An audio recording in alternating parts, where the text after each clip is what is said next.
Pledge for those wishing to participate. I pledge allegiance to the flag of the United States of America and to the republic for which it stands, one nation, under God, indivisible, with liberty and justice for all. We'll call this meeting to order. This is Morgantown City Council regular meeting for Tuesday, May 19th. It is 7:05 p.m. Clerk Wade, would you please call the roll? Yes, Joe Buchanan. Jody Hollingshead. Here. Weezy Michael. Here. Jenny Celine. Here.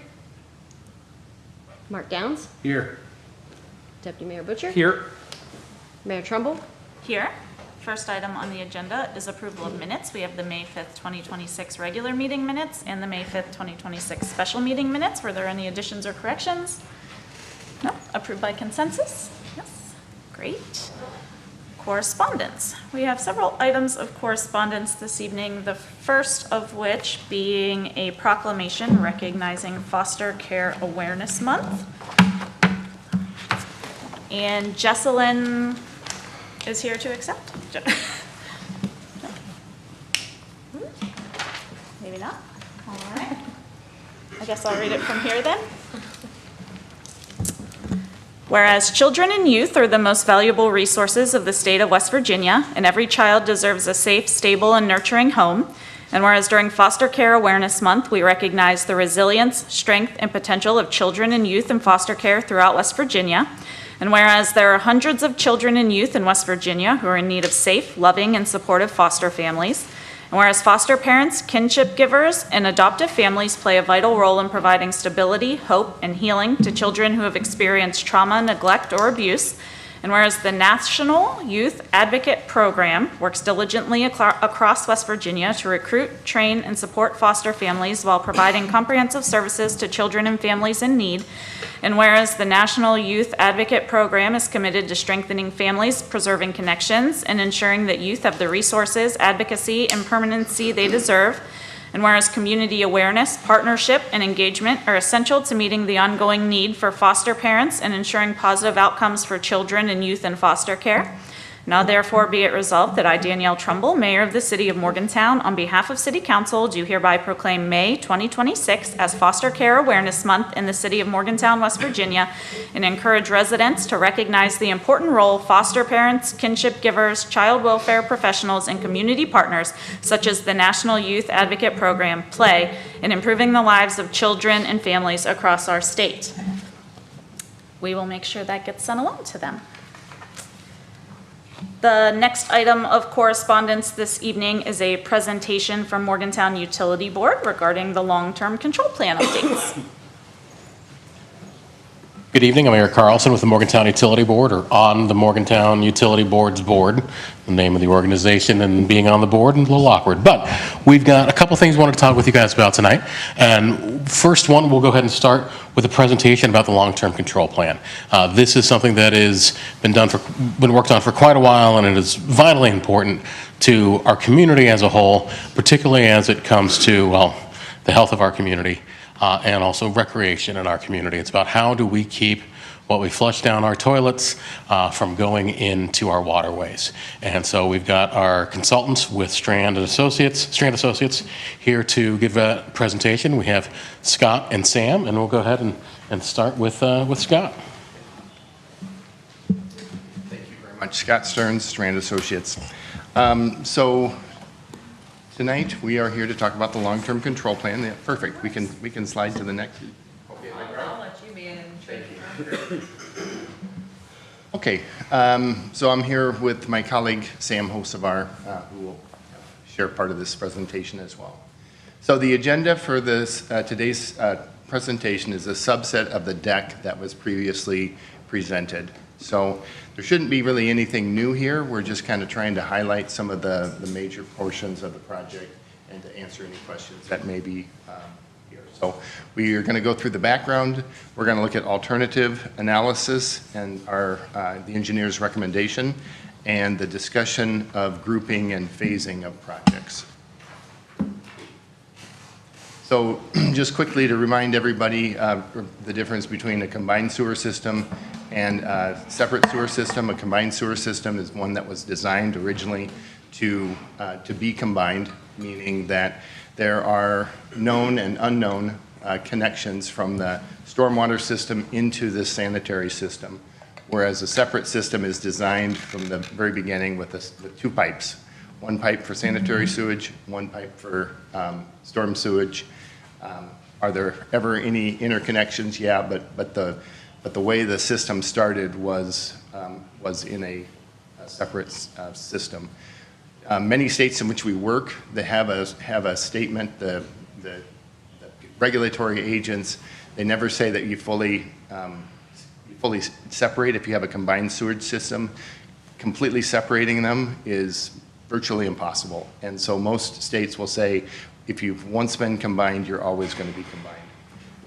You can do some decombination. You can make that situation better, but you're never going to completely eliminate it. So why are we here? There's a federal policy that requires communities to reduce CSOs to protect public health, recreation, and water quality. So a long-term control plan, LTCP, I might bring up some of those terminology, is a roadmap to responsibly and affordably control CSOs. So the goal isn't to eliminate CSOs, the goal is to control CSOs. So it's required by EPA, US EPA, and it's also required by the state DEP. They've given primacy to the state. It identifies the most effective and affordable solutions. That's some of the efforts that we, as engineers, are doing. We're taking a look at all the different suites of projects, and we're trying to identify the most cost-effective solutions to get you into compliance, or to get the board into compliance. And then it allows improvements to be phased over many years. These are going to be massive projects, and because they're these massive projects, they need time to be able to implement. Otherwise, the rate increases would be staggering. So key elements of a long-term control plan: evaluation of CSO impacts on the receiving stream, analysis of control alternatives, green and gray infrastructure, implementation of a schedule and some sort of a financial plan on how this could potentially get paid for over time, and then regulatory compliance and public participation. So why is another update to the long-term control plan needed? This has happened before. We've had long-term control plan updates in the past. And so why are we here?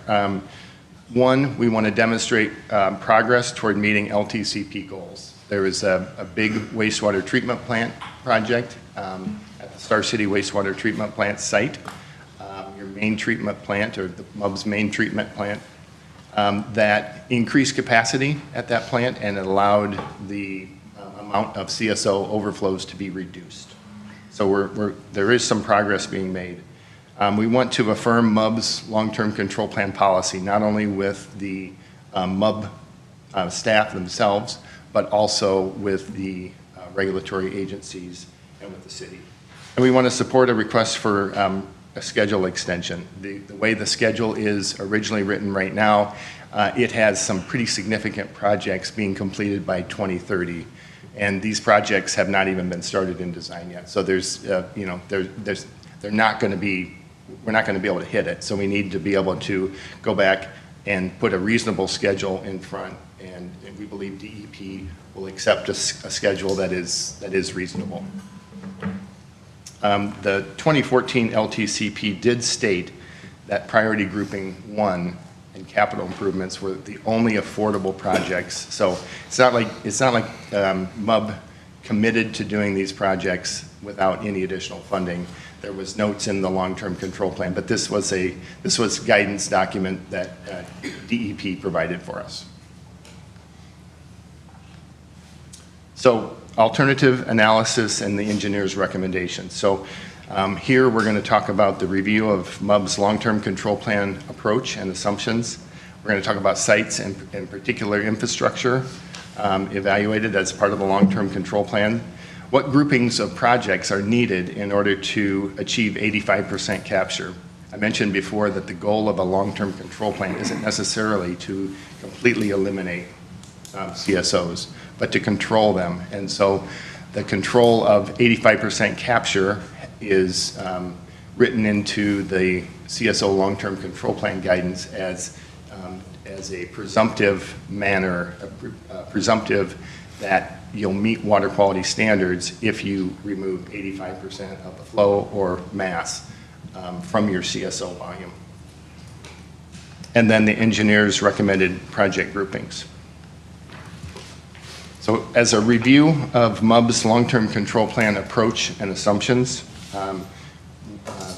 the first tenet is to improve capture by treating more flow in the collection system versus strictly reducing the amount of flow, wet weather flow that enters the system, and to have the percent capture goal of 85% on an annual average basis. Target basins with high CSO density and high priority outfalls, such as Deckers Creek and CSO 39, which is at the wastewater treatment plant site. Supplement wastewater treatment plant capacity with wet weather treatment. That would provide changes in forward flow design will not be considered. So we're not planning on doing a major increase in capacity in the plant at the Star City site. It would be kind of a satellite system that would likely be at the 84 number location. And then consider infrastructure improvements that not only increase capacity, but also address existing O&M concerns. So now Sam Hocevar will introduce you the unique projects recommended in the long-term control plan.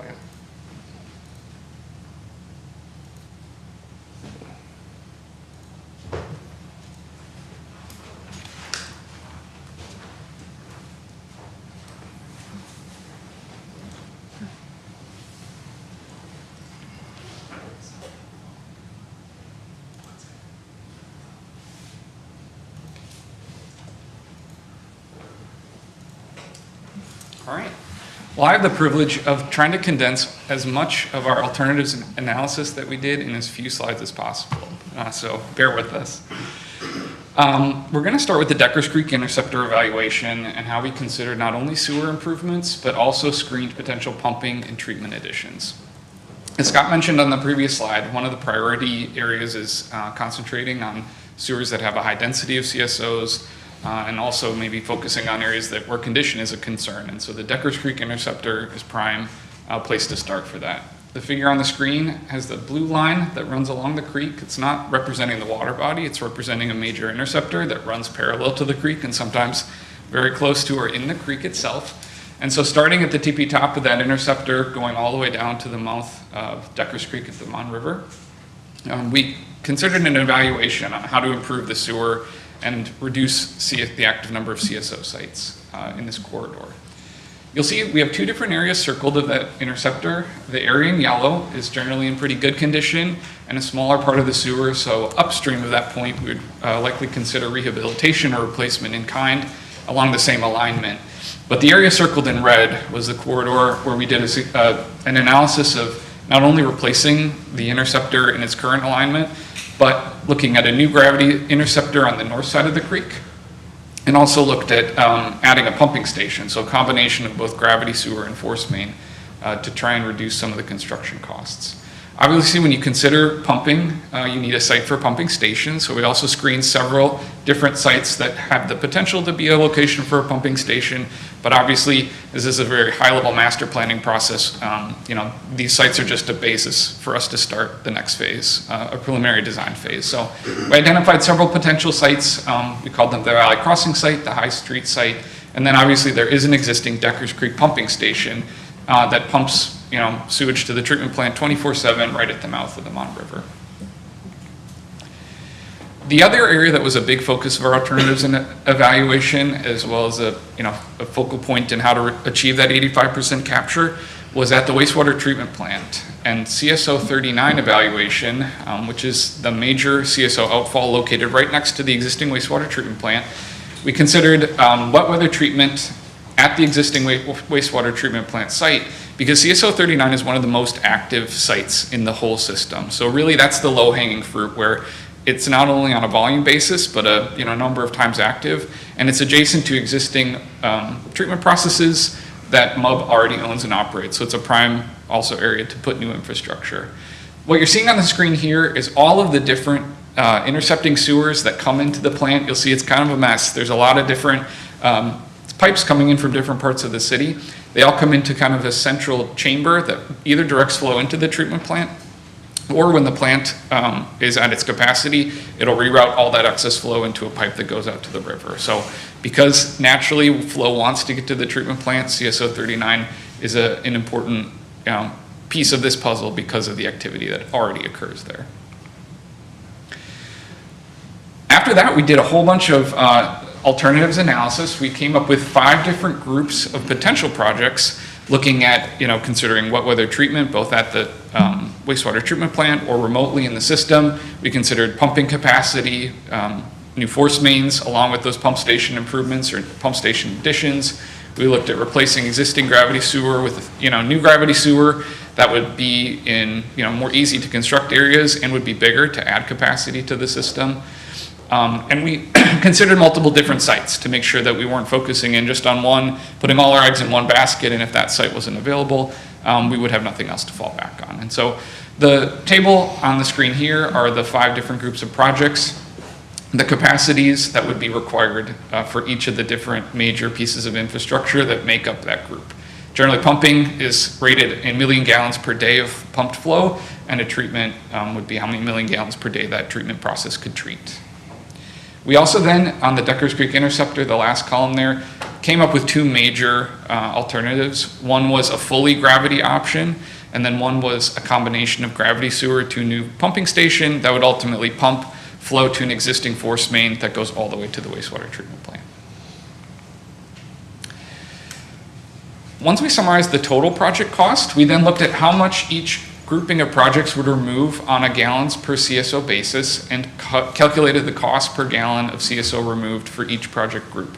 Generally, the costs are going to be approximately this, or not approximately, there's a range of costs, 152 million on the low end to 200 or so million on the high end, that are all going to remove approximately the same amount of CSO gallons, because we are targeting that 85% metric. But as you divide those out, you'll see that the lowest cost per gallon of CSO removed was group 1. And so that was the project grouping that we recommended MUB consider for further evaluation and looking specifically at how we might sequence individual projects within that group.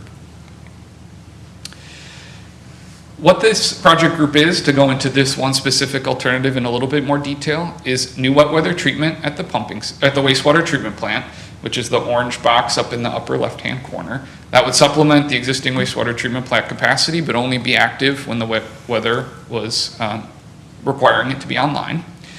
It would include a new Deckers Creek interceptor, which would have a gravity sewer portion, either along the existing alignment for that first part in yellow, or we would relocate the gravity sewer to the north side of the creek. That gravity sewer would go into a new pumping station, and that would pump flow 24/7 always to the plant.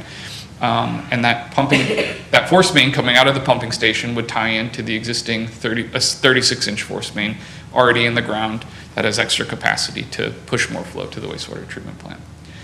In addition, we anticipate still needing the existing Deckers Creek pumping station that's at the mouth of the Deckers Creek River to pump flow from the southern parts of the city. So we would rehabilitate that or potentially replace it with a new pumping station in a very similar location, but it could be a different style station a little ways up the river to improve aesthetics or hydraulics. This is a figure that shows the recommended Deckers Creek alternative, that alternative 1, which is a gravity interceptor and major pumping station. In this figure, for our conceptual purposes, we consider the Valley Crossing site. So the line work in red would show the new gravity portion of the interceptor. The line work in yellow would show the force main, and then halfway through where the red turns to yellow, there's that major lift station.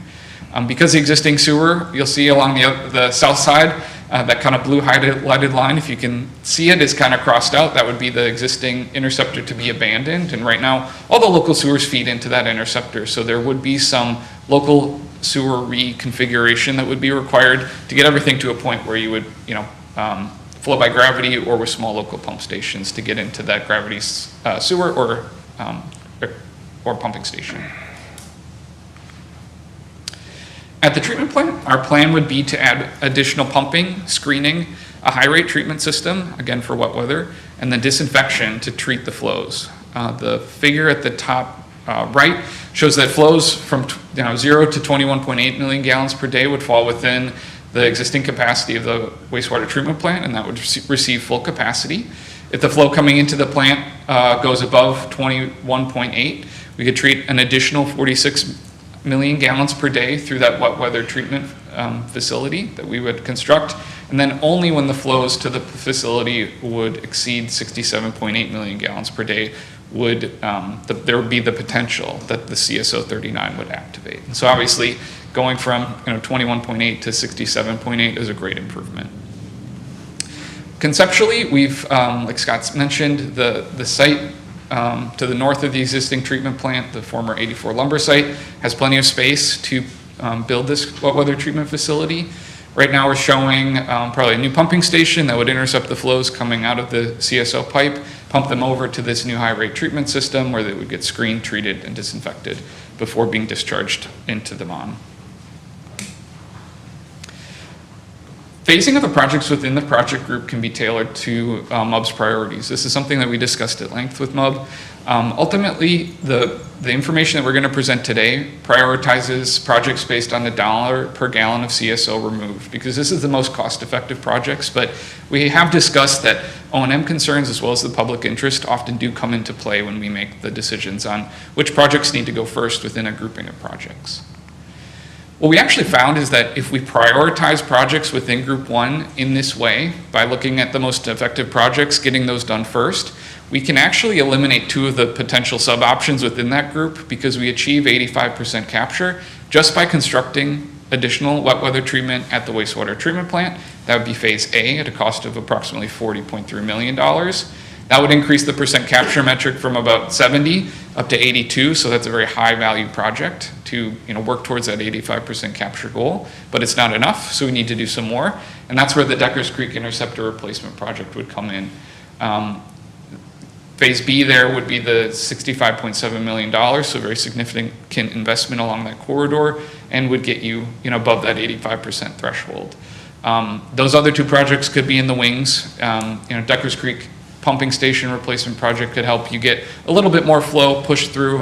There are a couple of CSOs along the MON to the south of that station, which could, there could be some more flow that gets pushed north. And then under this suite of alternatives, we evaluated remote wet weather treatment. That would be like instead of a pumping station, you actually have a little mini wastewater treatment plant that only treats wastewater during wet weather. Under this suite, we would not need to do that to meet that 85% capture, but it was something that was evaluated during our process. So we're now in the final stages of preparing the long-term control plan report update, as well as working through some agency coordination. Things we didn't talk about today were a collection system characterization and hydraulic modeling. That's really all we put flow meters in the ground and built a computer model to simulate your system. That's how we came up with the metrics, the 85% capture, and how we use that tool to estimate the improvements that the system would see if we went through with all the projects that we recommended. We came up with a suite of different treatment and conveyance alternatives. Obviously, we presented the recommended ones today, but we can go into discussion on any of the other options that we considered if there's interest. And then finally, what we need to do is prepare this report. It's going to include the recommended projects as well as a proposed implementation schedule, and we prepare that for MUB's approval and then ultimately submittal to DEP, who would be the agency that would have ultimate approval with feedback from EPA. So coming out of this, I think Eric can field any questions about the next step on MUB's side, but we'd be looking to button this report up and have it to MUB so they can move it on to the next step in the next couple of months. So that, I think Eric wanted to come back up here and field some of the questions, but Scott and I are definitely around to answer any technical questions you have. Thank you, sir. And we do have some other items to talk about, but that's a separate agenda item, so we'll go ahead and finish this one first. But yeah, as Scott and Sam said, we do feel it's very important to have separation and to not have CSOs in our waterways. In fact, I was pretty militant on that when we began talking about it, and fortunately we have good engineers, consultants who were able to explain in a little more than 16 slides to us why this is a much better route for us to go at this point. Because if we were to aim strictly at the separation alone, we would be looking at a horizon that would have DEP and EPA forcing our hand at doing projects like this, so that doing this now gets us to be able to get to that 85% threshold or more, and then continue to work on separation, or as Scott said, decombination throughout the system going forward. It's something that we want to make sure that this is not a pivot away from separation. We want to make sure that we continue to do that. Councilman Downs has been doing great work on the Deckers Creek corridor, and that's something that I believe is vital to our city's future, and something that we've had our back turned to for quite a long time, largely because it's where the sewers went. And same with the Mon River. So this is something that we'd like to be able to go ahead and move forward with in the not too distant future. And in doing so, we would be looking at slight increases in our wastewater initially. With this long-term control plan, we would be doing a two-step phasing of an increase. The first would be for the true planning. You know, they have done great work, but these are not construction documents. While the numbers showed $150 million on going with that first phase, we hope it's $150 million. We hope it's less than $150 million. We don't know what it's going to be until we have the designs done, until we have construction documents and are able to go out to bid with it. So with that, we would be looking at an 11-cent increase per 1,000 gallons, which would take our sewer rate from $10.69 to $10.80 for the work that's going on at the wastewater treatment plant. For the work that would be going on in Deckers Creek, we would be looking at an increase from $10.69 to $11.23. So that'd be a 54-cent per 1,000 gallon, or $1.83 for the $3,400 average, which is what the average bill payer pays on a monthly basis. We bill bi-monthly, but $1.83 per month increase is what we'd be looking at, and that would be for people on the MUB sewer and in the Deckers Creek resale customers. The first one that would be the wastewater treatment plant upgrades that would impact those two, as well as the Canyon and Scotts Run and all of our resale customers in Westover and elsewhere. So anything that flows into the Star City plant would be paying for those upgrades. Anything that flows through the Deckers Creek sewer would be paying for those upgrades.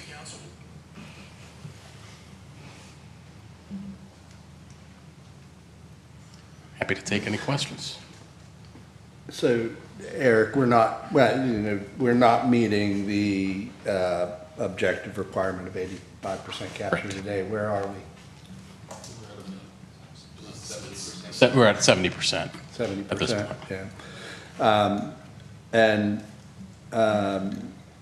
Yeah. We're behind on implementation of the plans from the last long-term control plan. I have not gone back and looked at those. But I will say that I'm concerned about that. As you know, this is a huge priority. And I want to see this move forward with as much priority as possible. Yeah, I'm with you on that. I'm at this point the second longest tenured member of the MUB board, but it's still right around 4 or 5 years that I've been on the board, and so it's something that talking about wanting to make sure we get done, because it's something I've seen. I used to live in Lexington, and the EPA came down very hard on the Lexington Fayette Urban County government for their CSO issues and made them enter into a consent decree. And it's something that I want to make sure that any future EPA or DEP does not do here. Right, and this, I mean, this is a 100-year-old infrastructure that we've inherited, and it's not gonna be fun dealing with it. It's gonna be expensive, but we absolutely have to do it, because the alternative is even uglier. Yes, it is. It's not quite as bad as what was before 100 years, where we're just going straight line into the waterways. But as you know, down in Deckers Creek about a year ago, we were basically doing that when you found the hole and the sewer down there, and we have been able to pump around the issue at the Mon Interceptor right now. And so that's something that we want to make sure we're able to ward off future concerns such as that. Thank you. So the recommended actions are increasing the volume at the Star City plant, the amount of water that can be processed during storm events. Increasing capacity for treatment, yes. Yep. And then with Deckers Creek, there's pumping, which I understand is not necessarily on the schedule. There's moving the pumping station. Is that one of the two preferred projects, or that's not one of the preferred projects? That's one of the alternative projects with the new pumping station. So it's something that's definitely a possibility. It would get us, I think it was a $15 million charge.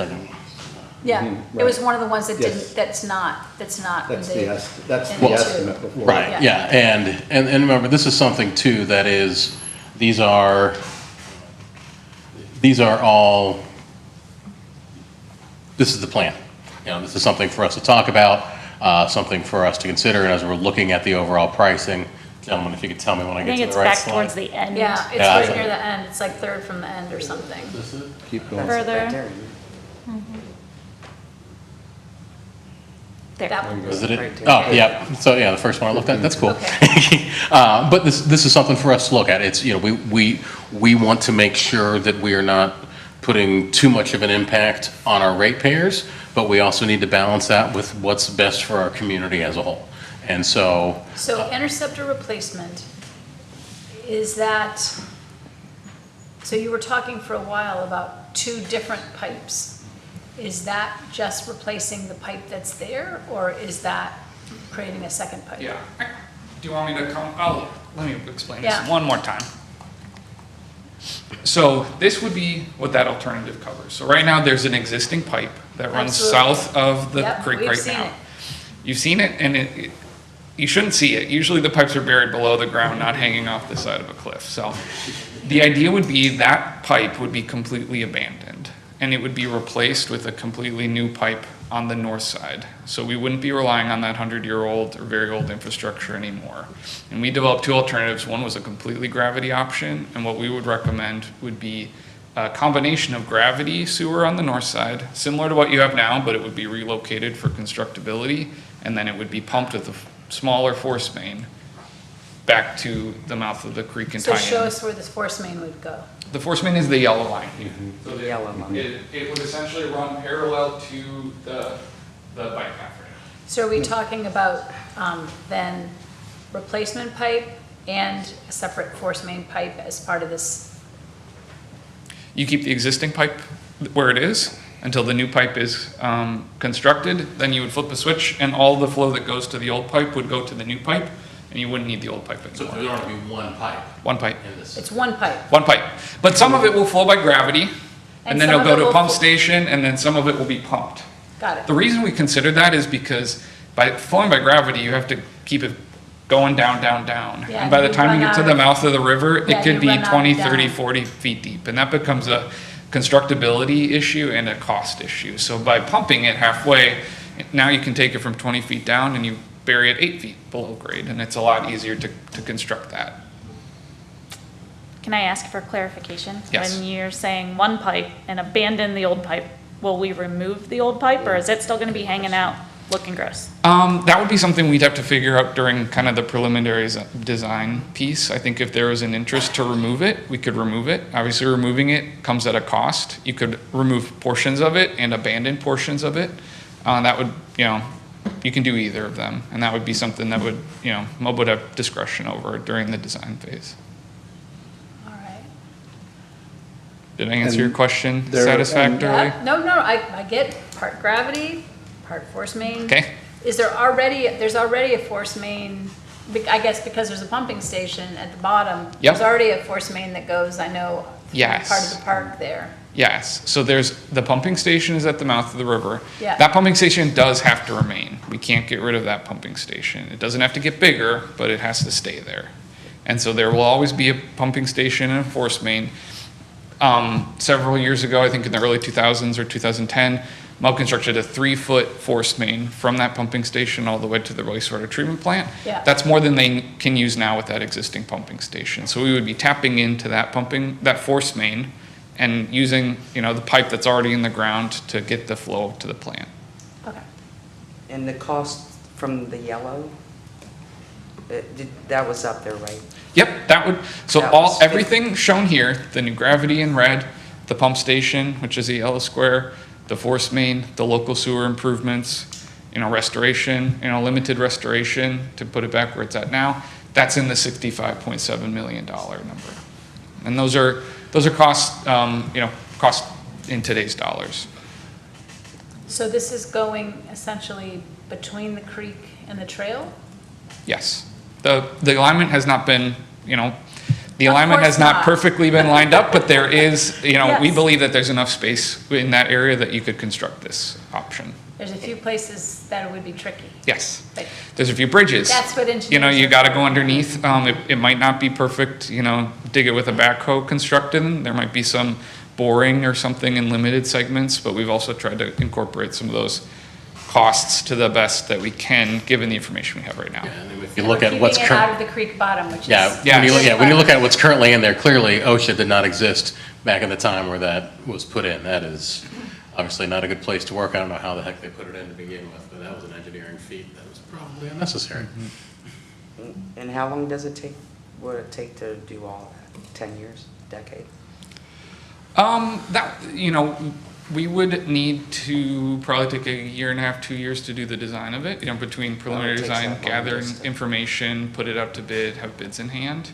And then from there, I'm more of a No, treatment I'm plant just guy than a pipe curious. guy, but it would be, it would be at least 5 years before, maybe even a little bit more. And then there would be considerations and part of the discussions that we'd be having on the MUB board, part of the discussions we'd be having with you all about, do we want to tackle multiple projects at the same time? Is this one where it goes consecutively instead of concurrently? Things that all need to be decided and things that will be discussed as we get on with the plans. Because, as I said, these are today's prices and they're estimates of today's prices. As you guys know, anytime you do a project, all of our friends in the engineering and architectural businesses, maybe sometimes they underestimate what the prices might be, and the economy can help change that drastically in a matter of months. So hopefully, it's something that we'd be able to do all at once, but costs will be something that we would need to consider, and if we want to bring that all on the ratepayers at the same time as well.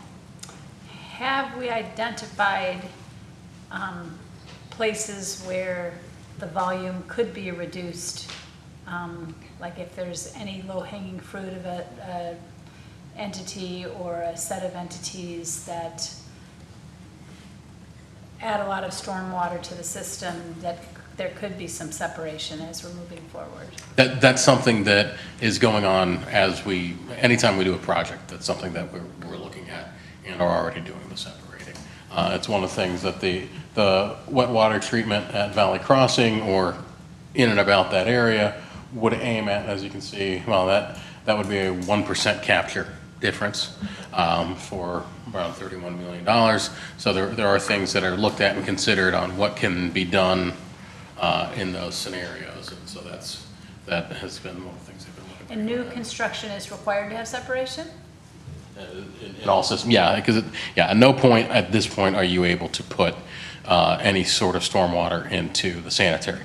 That said, it can happen illicitly. I think I've told you guys the story of shortly after I joined the board, I had an issue with my sewer. Contractor came out with my sewer and with my stormwater. And the contractor said, oh, we could just put it into the sanitary system. And the answer was expletive no from my part. But that happens, clearly. And some folks may not know to say no in a situation like that. Do we do monitoring of new construction? And then also, do other communities have incentive programs for people, for individual property owners and business owners, some sort of incentives for separation? As far as, I don't know. yeah, so when things are under construction, to do taps, you guys are out there and you look at where the sewer and stormwater lines are. Even I know when I had that issue at my house, MUB came out and did a dye test in one of my storm drains to make sure that they didn't see it in the sanitary. So yeah, as new things are going up, they are doing those tests to ensure. And as far as incentives, I'm locally, no, but as far but in the as, future, that would be a neat, absolutely. I'm not sure what type of incentives, but I'm sure that people would be willing to tell us what type of incentives Well, what they'd like. they might appreciate. Any other questions on the long-term control plan? Eric has another presentation to make in a second. And we're right here to hear it. Excellent. Look at that. All right, wanted to talk with you guys about a few other things that we're working on at MUB. I'll start with, we're also talking about working on a few water projects, including the Mon Boulevard water line. And we're looking at also construction of a new shop garage down at our headquarters, as well as renovations to our office space at MUB as well. And so with that, we would be looking at about a $17 million increase on that, which would... Eric, would you mind moving the microphone? I'm being told they can't hear you. Use the other one. Oh, I was talking to the wrong one. I think it's like it's not a one or the other. I think it's a both kind of Okay, situation. well, and also I can just talk louder, so I'm not gonna do that. Use that radio voice. You don't want to hear it. All right. The design and construction, we'll be looking at phase one would be about a $17 million increase, and design of phase two would be about a $3.6 million increase, with a roughly 20% increase spread across the tariffs of MUB water and fire protection. So we would be looking at the current MUB rate for water going from $6.36 to $7.63 on the minimum bill, which would be a $1.27 increase per 1,000 gallons, or a $4.32 increase for the average $3,400 gallon a month. And so that would take the $3,400 from $21.62 to $25.94. And so that, all these things that we're talking about, obviously, we as a board have not officially reviewed or approved any changes to the tariff, and when and if we do, then we come to you guys for the final say on that. I just wanted to make sure that we're here letting you guys know about this and have those conversations as far in advance of those votes being taken as possible. Also, as we've discussed previously when we had Star City merge into our system, we have been in conversations with the town of Westover since early 2023, when they initially came to us with a request to take over their system. At that time, our response was it was something that we would be interested in doing. However, given the work that they said needed to be done, including a significant increase in their rates, that's something we wanted them to do on their own before we were to bring them into the MUB system. And so since then, in May of 2024, we signed an operations and maintenance agreement with Westover. And in that same month, it took effect a 36.67% increase in their sewage rates. They went, and this is depending on my math, they went up to $7.43 per thousand gallons. They went from $7.43 per thousand gallons to $11.74 per per thousand with a minimum monthly cost of $23.35. Meanwhile, Morgantown costs $10.69, so $1.05 less per thousand, and that $10.69 is also the monthly minimum compared to the $23.35 that would be in Westover. And also since then, they have undergone the cost of putting in a new lift station and doing the work that we're all familiar with on Holland Avenue. And those two projects, just construction-wise combined, for about a $6 million bill. I'm not sure what they ended up paying for design and all that work on top of all that work that goes into the construction. So all that has either been completed or is going to be completed here in the next 45 days. And so in short order, this would be considered a PSC, and then we'd come to you guys for the tariffs. And so I wanted to make sure that we were here informing you of that as early as possible.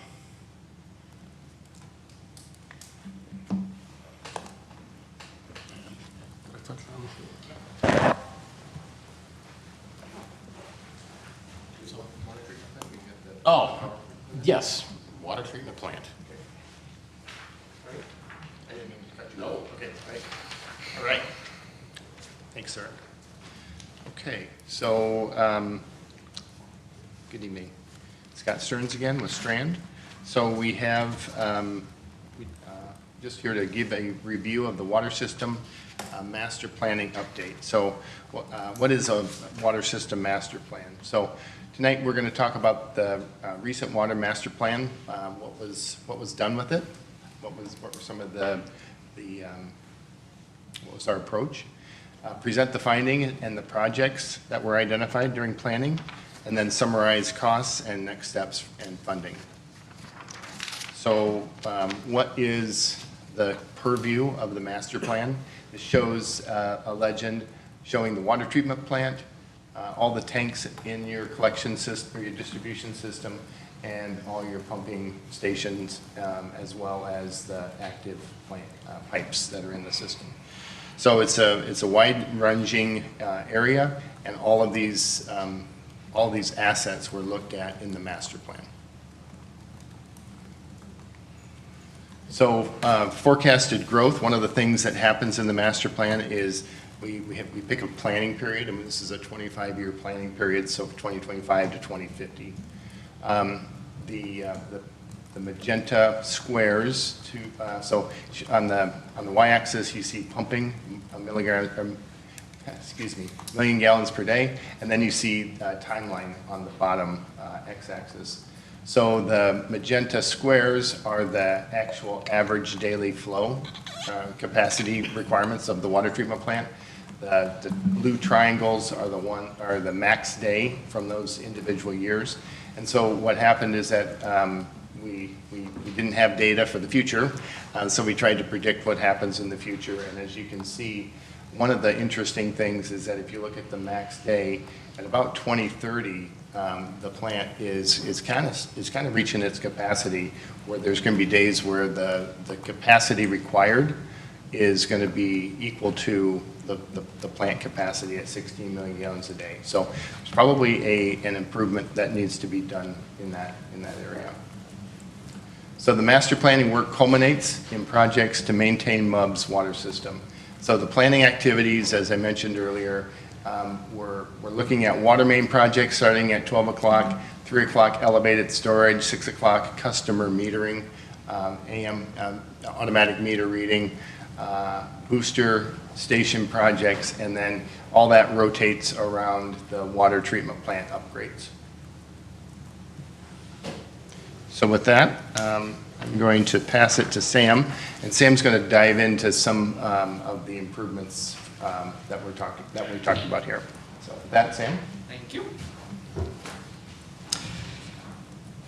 All right, so unlike the long-term control plan that we just talked about, the goal of the master planning effort was to identify where the needs are and come up with projects to fill those needs. So the first set of projects is related to the distribution system. And these projects are identified to help move treated water reliably and efficiently to its customers.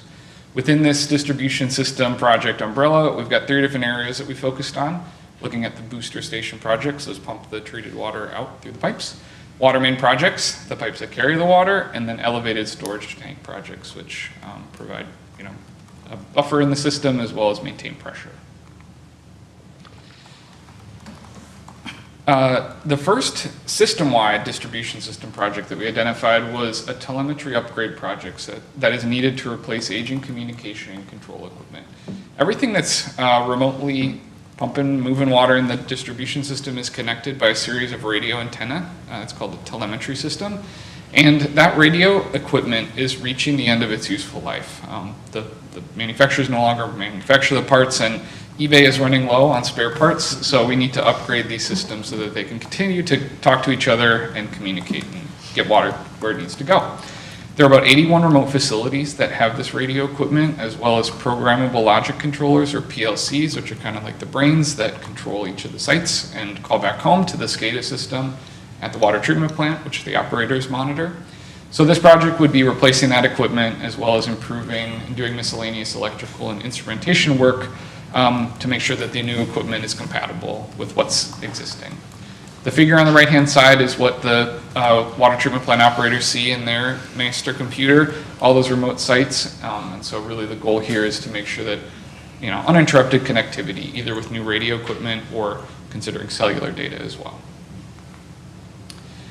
The second set of projects, we have identified kind of two types of projects. The first addresses critical infrastructure condition and resiliency. So part of the master planning process would be looking at the age and condition of the assets and making sure that they're, have the useful life that they need. 4 projects were identified coming out of that evaluation. 2 of them are rehabilitating existing above ground storage tanks at the Mile Ground and Greystone sites. One of those might be familiar to you if you go by the airport or fly in. That's kind of the checkerboard painted one. So these tanks, there's not too many moving parts, but they have coatings that help protect the structure. And those coatings have reached the end of their useful life, both on the exterior and on the interior of the tanks. So a project would be done at each site to remove the old coating and put a new coating in, as well as do miscellaneous modifications and improvements to, replace the squeaky valve and replace the light bulbs up at the top. The third project on the list is adding a generator at one of the booster stations that doesn't have any emergency backup power now. Most of the other sites do, but the Wildsill station does not, and so a new natural gas or diesel generator is being considered there to add that backup power supply. And then fourth, there's an existing water main along Mon Boulevard, kind of runs along the road, but then takes a sharp twist and runs up a very craggly, kind of steep cliff. That is becoming a problematic piece of pipe for MUB, and they want to look at replacing that, but rather than replacing it in the existing alignment, which would be costly and difficult to get at, we're looking at relocating it so it's more along the right-of-way, the existing roadway. So you would not only have a new pipe, but in the future, when you do have to work on it, it would be in a much better place. A new what now? What was the last, I didn't hear the. Put a new pipe in, so Yeah. it's easier, it's a new pipe, and it's in an easier place to maintain. Got it. The map here shows the different projects. You can see they're kind of spread out. So these are the most critical projects that will be done in the near term at the 2 tanks, at the booster station, and then along Mont Boulevard. Then there's a second set of distribution system projects that were identified using the water system model that was developed as part of the planning process. And these projects are there to address bottlenecks, trouble moving water from one area of the distribution system to the other. And there's really 3 areas that we're focusing on here. One is in the Union Zone, and so there would be a new booster station as well as an extension of water main coming out of that station that would be able to move water more effectively out, away from the water treatment plant into some of the further reaches of the distribution system. This would be a brand new booster station and brand new piping. There would also be, the next project, bullet point number 3, would be a Saverton booster station improvement. That would be to replace an existing booster station that's undersized and put it in a position that they would eliminate some bottlenecks and pump around some tankage so that you're able to move that water without having to cycle it through a couple different tanks. And then finally, the 4th bullet point is a water main project. And that would be an addition of 12-inch water main, basically an extension that would connect two different parts that are not connected now, that would allow water to flow more efficiently through the system there. So the map on this next slide will show where those different water main projects and booster station projects are located. Moving away from the distribution system itself, but still staying away from the water treatment plant, the next project that was identified by MUB staff is improvements to the automated meter reading, or AMR equipment. And this would provide improvements to customer metering as well as benefits to MUB staff. Automated meter reading technology allows you to collect water meter data electronically, so you don't have to go up to the meter and read the numbers and write it down in your book. You can drive by with a car or collect it with an antenna, and it automatically feeds that in to the billing system that MUB's using. MUB, replacing all the meters in the system with an AMR, type project is a big undertaking, so MUB has chosen to kind of start this project in pieces. The first phase, they've identified about 4,500 meters, including all of their large meters, which are 2 inches and greater, as well as about 4,000 indoor meters that are indoor.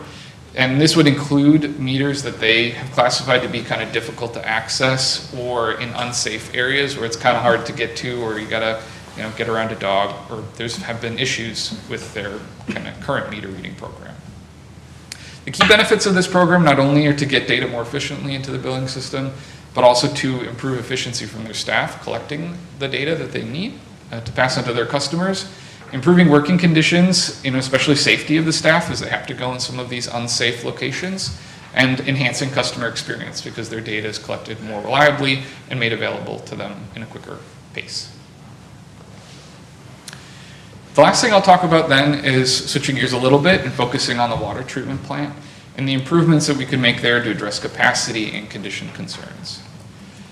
The existing water treatment plant just down on the banks of the Mon River has many different treatment processes. I'm not going to go into all of them, but I will say that the last major modification was in 2010, so that's now 15 years ago. Anything that was light blue color was built during that last project. Anything that's green or in the dark blue shading was either had a major modification or was touched in some way of the project, but there are still a couple of areas that are kind of original to the existing plant that weren't touched the last time. And one of the major ones is the River Water and High Service Pumping Station, which is houses the equipment that's responsible for pumping all of the water that's treated by the treatment plant out into the distribution system. So it is wonderful if you've got all the treatment facilities in good condition making the water, but if you have pumps that can't push it away to everybody, you're in for a little bit of trouble. So that equipment is, some of it is over 50 years old, and so MUB is interested in doing a project. Actually, really, the impetus of this project was to make sure that that pumping capacity was addressed. I see a question? Pardon, is that the beige or Yep. orangey building? Yep, right by the river. Okay, thank you. So again, the purpose of this master planning effort is to identify the needs, and so this slide summarizes the different needs. I've kind of put them in two categories here: major improvements, and then some more smaller rehabilitation and replacement. Maybe not less important, but more of a laundry list of things that just need to be replaced. The four major items that we would cover with this project are constructing a brand new high service pumping station on the recently kind of acquired and cleaned up Dinsmore site, which is directly north of the existing treatment plant site. Building a new station allows you to put in the right size pumps to majorly improve the layout of the building. Right now they have a bunch of pumps that are huge and no real way to get them in or out safely. So there'd be new cranes, improving piping, which is good for hydraulics and distribution, and then adding resiliency and metering. We'd be looking at replacing most of the chemical systems that are located in one of their existing chemical buildings. Those are all, pumping and holding chemicals is a pretty hard job, so that equipment needs to be replaced after 15 years. We are looking at building a brand new chlorine disinfection facility. This would house the chlorine gas that they use for disinfection of the water and to create that chlorine residual in the distribution system. Right now, that chlorine gas is stored in cylinders in a special room, but that room is within the building where other chemicals are stored, and the same, it's where the operator, break room, offices, lab are. So we would propose to move that into its own standalone building. That would be, bring it up to current codes and standards for safety of that kind of equipment, and just generally improve the safety for everybody around. That would also include scrubbers, so in the event that one of those cylinders would leak, it would be contained within the building, and that is equipment that they currently do not have right now. And then the last major improvement would be administration facility upgrades. Right now the building is not accessible, via ramp or anything, it's just stairs, and there's some issues with the current layout of the building and the IT. So improving working conditions, access for the public, as well as kind of infrastructure and resiliency by creating some controlled spaces to house computer and SCADA equipment. The rest of them, I'm not going to go through that rehab and replacement, but there are a number of areas that we would also touch for a project this large. The benefits, like I mentioned, reliability. We'd be renovating that 50-year-old pumping station, bringing it up to current day and address age of equipment and infrastructure. Mitigate chlorine gas hazards to improve safety by removing them from the operator building, and then enhance the existing facility. The most fun slide is the last one, the summary of costs. So MUB has begun, or similar to what we were talking about in the long-term control plan, there's sort of a two-phased approach here. This slide covers what has been discussed for phase one. The telemetry project would include the design and construction, the distribution system projects. The first phase would be design and construction. These are relatively straightforward. And so, moving forward with both design and construction makes sense, as well as that first phase of the automated meter reading program. The next two line items would be just design only, and the goal there would be preliminary design as well as final design to really hone in on that scope before committing to doing the bigger project. So the distribution system phase 2 projects we discussed, as well as the water treatment plant improvements. So the total for this phase would be about $18 million, and then additional costs would be identified following the design of the projects there. So that's an overview of kind of the main findings of the master plan and what MUB has indicated they'd be interested in moving forward with in the near future. So again, Scott and I are here to answer any technical questions, and Eric can talk to you about kind of the intentions of the board. Thanks.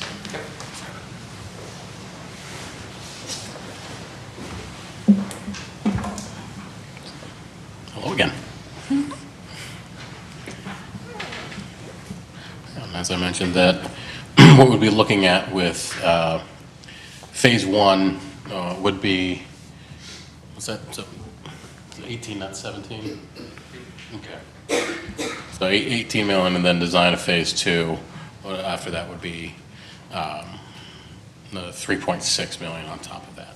So be looking at an increase of $1.27 per gallon, I'm sorry, per 1,000 gallon on, we're talking about water, not gas, for 1,000 gallon, and $4.23 for the average monthly bill, which would be $21.62 today to $25.94. And once again, all this is stuff that we would come back to this body for approval of after that's something that is voted on by the board as a whole. Questions for Eric? Is there a funding plan for this? That would be Besides ratepayers, is there some sort of?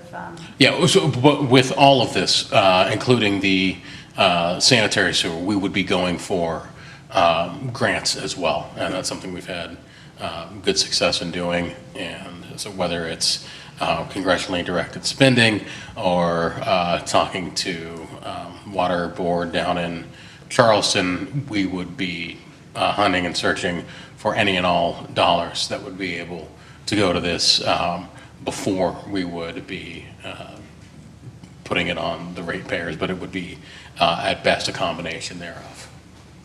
Okay, and then With regard to aging infrastructure, and the infrastructure I'm familiar with is in Morgantown, but I'm certain that there's aging infrastructure besides the way that the system operates, but, and besides the corridor on Beechhurst, but throughout the system, aging infrastructure, how is that phased or planned for? Is that something that, I know that in Evansdale, there was some pipelining going on, but I'm just wondering what the sequence is for that. Yeah, there's obviously, there's any time that there's emergency work that's needed, that gets handled, but there is years out worth of planning. We video the pipes to make sure that they're doing what they're supposed to do, and as replacements are needed, we do that working with the engineering department here at the city for timing up with the paving plans, hoping to get kind of a half-decade horizon on what's being planned there. So if we've got projects that we want to get done in advance of paving being done, that helps plan that out. And so that's something that Mike and Rich are hard at work on throughout the year with the engineering department, with the maintenance department, and Bob. So I understand that these are the major projects that require more planning, and that those might be considered minor, but I know that people get concerned. Those are by and large, those are the in-house projects. Yeah, those are, you know, we love Sam and Scott, they do great work, but our team looks at, on a daily basis, those types of things. As we're talking about celebrating centennial for a lot of our pipes inside Morgantown, but as developments are happening in and around town, as roads are being reworked, if you saw what happened along Holland Avenue, they still need to go in and do the full substrate replacement there, because all that work that happened last summer was on the infrastructure below. MUB was there doing a lot of pipe work to get that right. And so when when the state comes in and hopefully does a big redo on Spruce Street, we do Spruce Street and all that. And I'm not sure whose expertise this is. When we have pipe lining going on, which I was previously unfamiliar with, but sounds like a really cool idea. And my concern is when you do pipe lining, then can you, after a pipe has been lined, can you then replace the roadway above it, or does it give it enough structure? And how long does a pipe, approximately, how long does the pipe lining work, or how long can you sort of count on the idea of a pipe lining in general compared to replacement? So the longevity, I'll have to ask gentlemen behind me on, but I know that the beauty of the pipe lining, by and large, is you don't have to mess up the road. There'll be a small amount that might need to come up, or maybe it's something that's accessible through one of the manholes to be able to do the lining. It's much more like an arthroscopic surgery. You're not doing a big cut to do something like that. But as far as the longevity, how long does that tend to? 30, 40 years. 30, 40 years of extending on the line. 30 to 40 years. It's 30 to 40 years once it's lined. Once it's lined, well, yeah. So when the underpinnings are washed away enough that the roadway is down a bit, and then we do the lining so that it's functional underneath. I just didn't know then what you do, because you may not have to completely rebuild the road, but how do you handle the paving above? I would imagine if we're seeing sinkage, that's probably not a lining. That's something we'd come in and have to tear out at least that portion of pipe to fix the what's underneath the road. Combinations? Do you do in an area, do you do combinations? Like if you wanted to redo the road, do you do combinations of lining and replacement? Yeah. I just know some of the, for instance, Evansdale, I go to the Evansdale Neighborhood Association and they ask questions. That's exactly how it works. And Okay. so before lining would be done, they go in and clean the lines and TV them.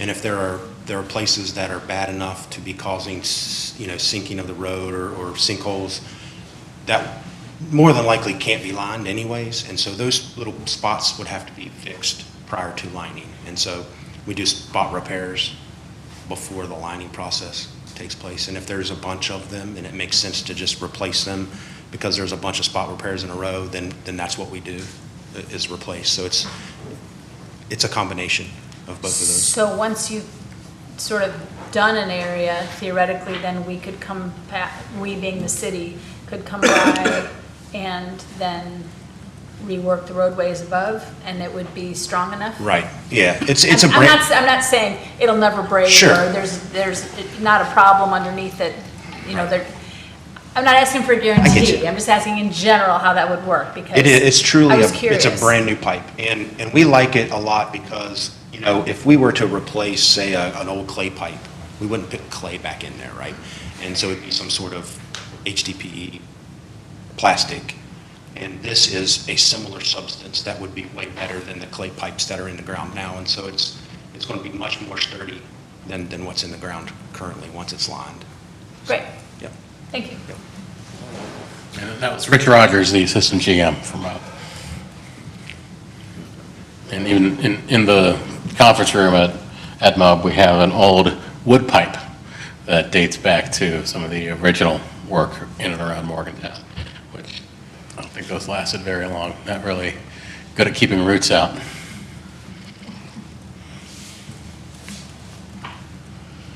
Other questions for Eric? I have one not related to this, but do you know when Patterson will be starting? Oh, the Lower Pocono project? Do you have a date on that? We're talking about Patterson. work along Burger King and Yeah, that Burger area. King parking lot. So last Friday, we got our report. We hired Thrasher Engineering to do the evaluation Right. of that from Krebs up to WVU. And we got the report Friday. So we have a meeting coming up into this week Okay. to talk about that and finalize that report and recommendations. And, you know, we understand that big culvert, 96-inch culvert, has got to be priority one. But that will be a project coming out of that plan. But there are some other stuff that they'd like to do, like, you know, the stream that's in front of Chick-fil-A needs some work, and, you know, there's other things that's going to be recommended as part of that plan. But as far as when work would occur, so it's really the preliminary engineering report that they're working on. Then they would have to go into the design. I don't think the design of that rehab will take long, but we would have to go through that design process, put it out to bid, and go through that whole process. So Okay. it's still going to be a little while. Okay, so we're talking about a year. Hopefully not that long, but Okay. for that particular one, we hope we can fast track that as much as we can, because we've had cones up for a pretty good amount of time now. Yeah, that So, one, yeah. Yep. How Okay. far down will that project go?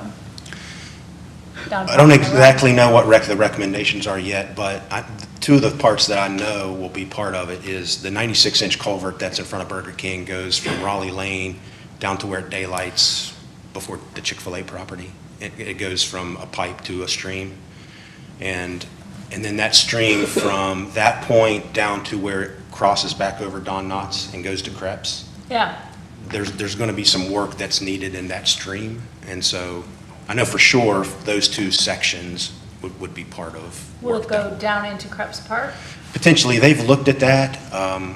That's part of what we're going to discuss this week. It wasn't in their original draft that they sent us, any work inside Krebs, so we'll make sure that we ask what they found and figure out what work they're recommending down there. If you let Yeah. us know. Yeah, and if there is, we definitely If bring. you let us know, like, what the design looks like and Yeah, how that far would be- down it goes Sure. and how far up it goes, because I know Evansdale Neighborhood Association would like to know, and. Yeah.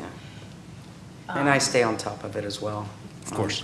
Just, yeah, if it goes past Arby's into Krebs, or maybe it stops by Arby's. Yeah, before that road.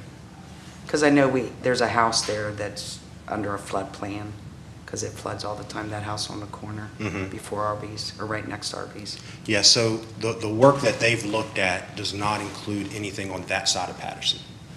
Oh, So okay. that's something that we're looking at internally, and so we have done, and that's part of a future lining project would be over there in that area of Suncrest, and right now we're concentrating on the area around Standard Avenue, Standard Street, And then the next, Suncrest is one of the future projects that we're going to look to do some lining over there, which would help with the issue you're talking about. So not something that'll be part of Thrasher's. That's fine, yeah. We just Then kind of curious. when you get to the point where you're doing a lining project in a neighborhood, whichever neighborhood, we would love to know so we can help educate people about that there might be a smell or Sure, that that would be it would be very much welcome. good to know. Yes. Okay, Thank you, guys. when Appreciate whenever it. you know. okay. Any final questions for Eric? No? Thank you. Thank you all, much appreciated.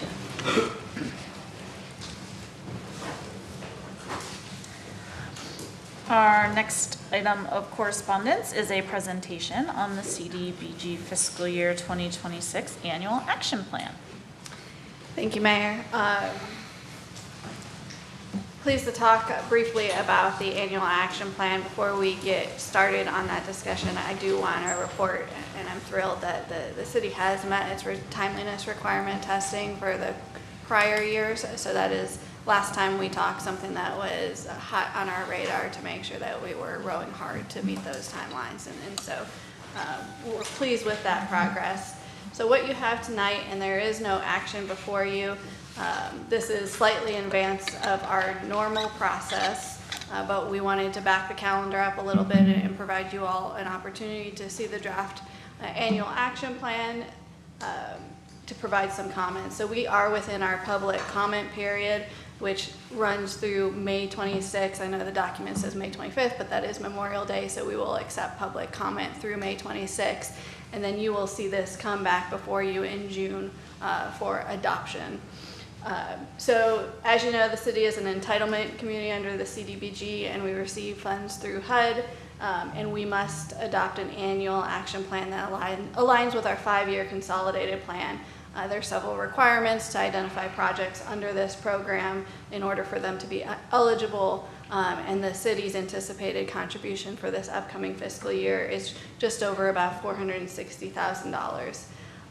So this proposed annual action plan, the main focus on the projects that we've identified is continuing and wrapping up funding of projects that were previously identified or in progress, such as the Lower Greenmont Green Space and reconstruction of Pennsylvania Avenue and Deckers Creek Boulevard. So we're continuing to allocate a portion of our annual amount to public services supported through nonprofits that are eligible, have successfully gone through the application process and meets those requirements.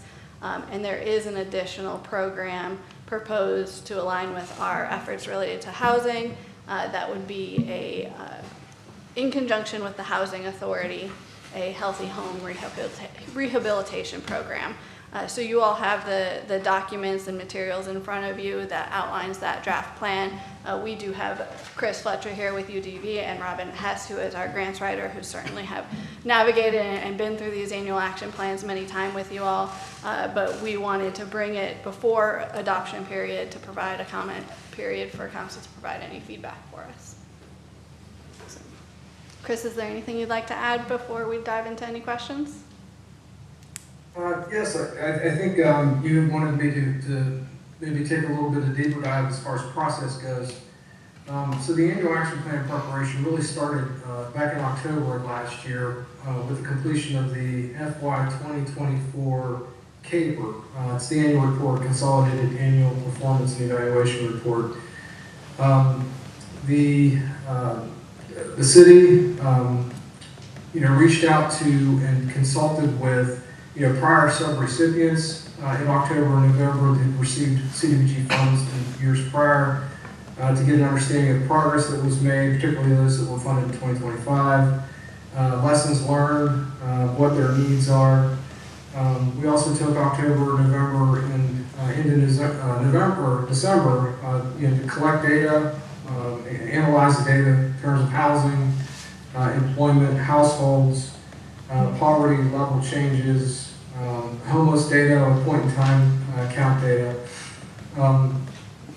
And then the schedule that's in front of you really hit,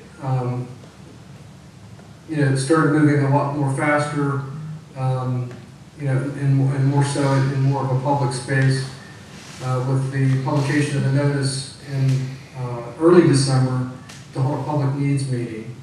And during that time, from December through November, the city was in regular contact with residents who participated in some fashion or another in previous years, stakeholders, housing providers, social service providers, just general engagement. FY 2026 is the third year of the 5-year consolidated plan. The city's consolidated plan runs from 2024 through 2028.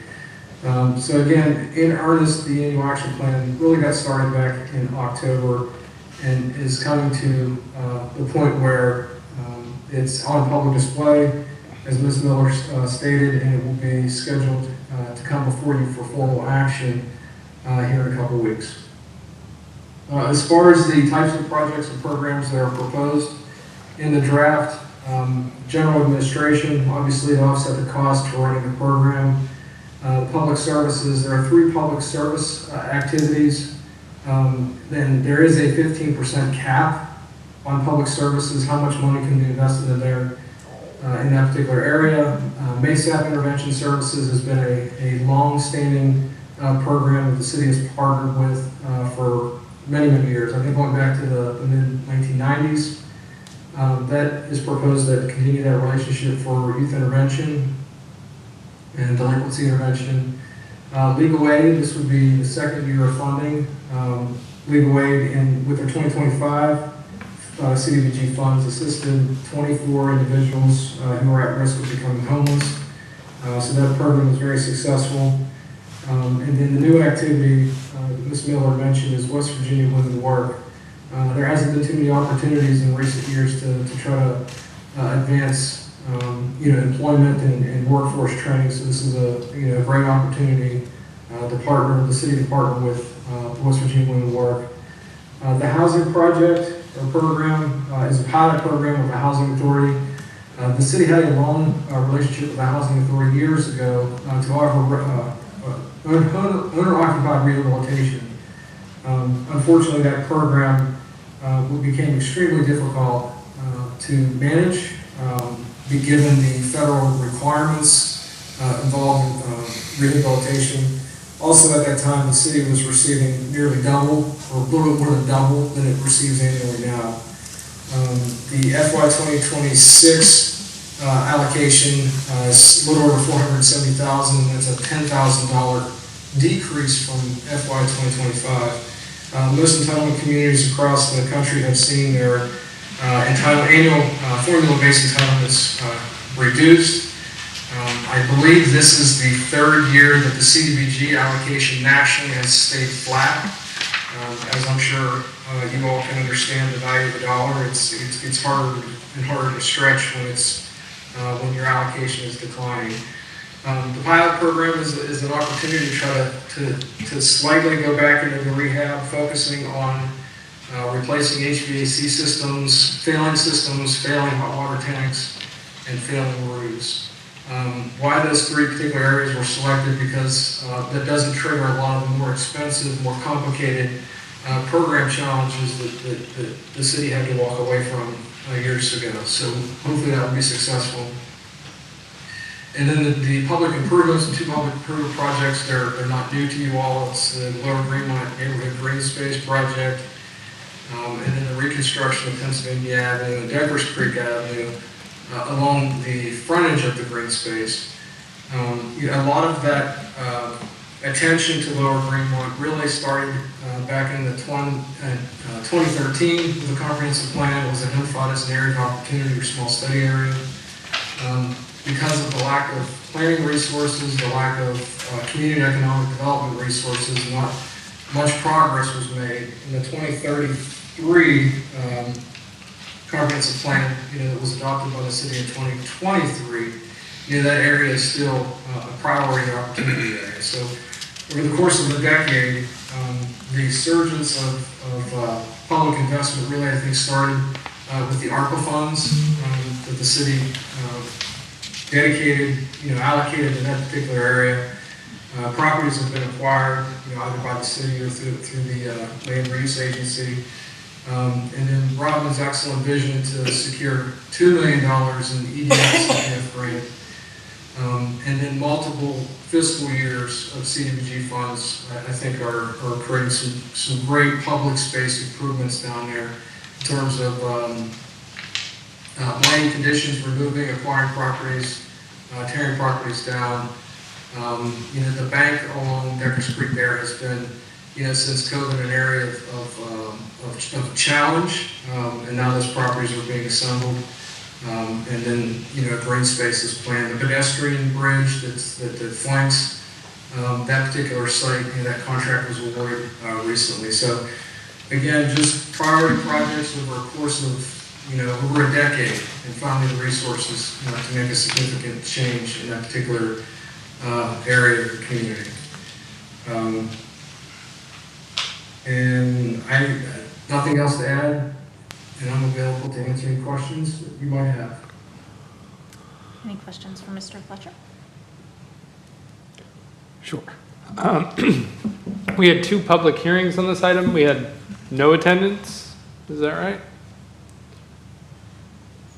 Correct. So how are we advertising this? Yeah, and certainly we want to continue to push it out. We are required to do different publications in the newspaper, but making sure that by bringing this forward more actively in advance, giving more publication to this, and we can certainly push out some social media on this as well. Okay. And the application refers to a section in here that would have public comment, but I suppose that section doesn't exist because there were none. Right. Yeah. Okay. Do we have any reports that reflect the performance of the people that we funded in the past? We'll have to, not off the top of my head, I'll have to dig into those. Like this legal aid historical program, I evidence. know you said you had some numbers on it. So I was wondering if we had something that was more detailed. I'm gonna come up. Sure. Okay, I couldn't sit back there the whole time. Robin Hess, the city's grant writer. What we normally do is, all the nonprofits have to give a quarterly report, and then they do a final report. And their final report, I can pull out of anyone you want to see, and everyone has been successful for what they've done. Okay. And so we do, and those are the kind of stats, the data that we send into the feds. Okay. Into the CDBG program. Okay. I think it might be helpful for folks to see. If I could add to that, I had mentioned earlier the 2024 CAPER, the Consolidated Annual Performance and Evaluation Report. That's the most recent one. The entitlement community must submit its annual report, its CAPER report, an acronym, within 90 days following the close of their fiscal year. So for the current fiscal year that we're in right now, 2025, that CAPER will be prepared, put on public display, and submitted 90 days following July 1 of 2026. The previous CAPERs are available. They're public documents. There's actually a public posting of that.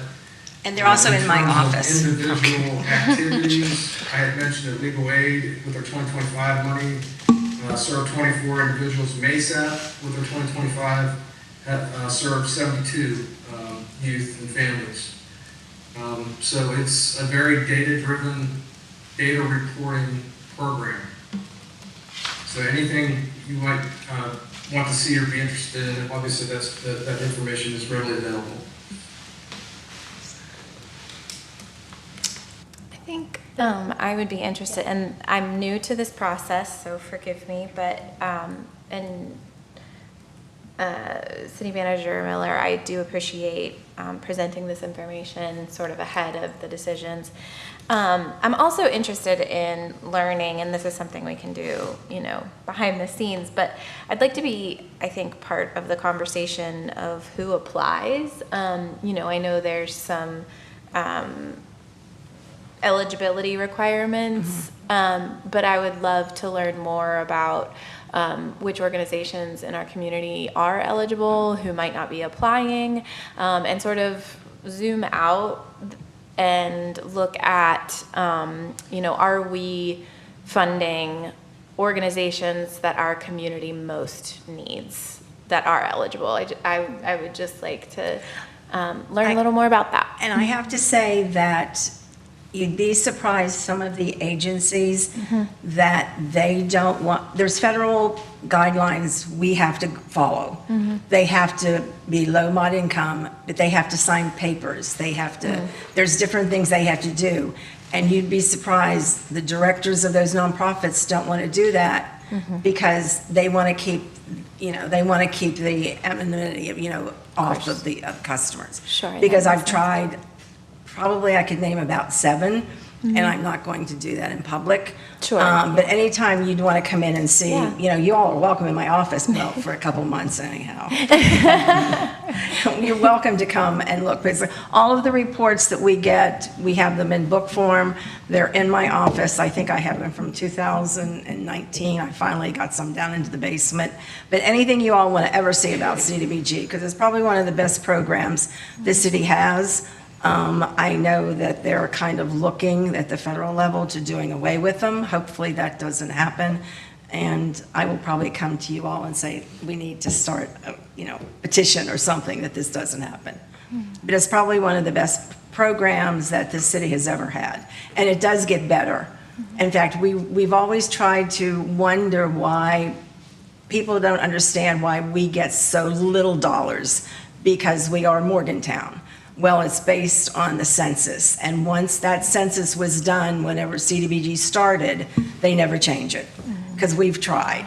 We've tried to go to the senators. We've tried to go to the governors. And they will not, nobody will ever change it. Well, I appreciate that, Robin. Thank you. I'll come see you. Yeah, come see me anytime. If those capers are available online, you'll have to show me where they are, because I am not. I'm finding the I have to admit, I haven't put the new one Okay. online yet because it's like 475 pages. Where are the previous ones then? Well, we usually take the one off whenever the new one comes Okay. out, and I haven't got the communications department, I haven't given that to them to kind of put it in a zip form. Okay. My understanding is year to year, the criteria or what types of things are funded changes some, is that correct? Or is it consistent year to year? It's usually consistent, but what we do is when we put together the 5-year comprehensive plan, Yeah. anything that's in there yearly and everything, we have to kind of show that this is the year that we were going to do this and this is what we're doing. Yeah. But the comprehensive plan you all approved in what, 2023, 24? 24, yeah. So everything that's in that comprehensive plan, when we get the action plan for like that one particular year, everything that's in the comprehensive plan, we have to be, that's our guideline to do what we're going to do that year. Ah, okay. So And that's HUD why it does look at differs, it. Because the Yeah. plan differs year to year. Yeah, yeah, so it's all comes from your comprehensive plan. Neat. And then for some reason, those meetings, in spite of being, I think, fairly well advertised. Oh, they're well advertised, and I Yeah, have to say this, Yeah. and I probably shouldn't say it, but when Emily came to me and asked me if I would take over the CDBG program 7 years ago, I can stand here honestly and say I never had one of those meetings that anyone showed up in. I sit there for 45 minutes, and it's almost, I feel like a college professor. It's like, okay, I'm not waiting the last 15. And I don't know why. Well, and I'm Because it often is. aware- It's in the newspaper, Yeah. it's on our website, I call people, you all are free to come. I mean, anybody can come to the meeting and ask any questions they want or anything, but I have never had anybody show up. So maybe it means everyone's satisfied. I don't know. Well, I wouldn't say that, but they just No, don't. but Yeah. it is interesting, and I don't know why, because usually our meetings are somewhat Mm-hmm. attended, but somehow that one. And we do always- them during the day, so, Yeah. maybe we need to start changing them to in the evening or something, but right now, they're usually during the day. But some people, even for their job, are available during the day. Yeah. All right, thank you. Thanks, Robin.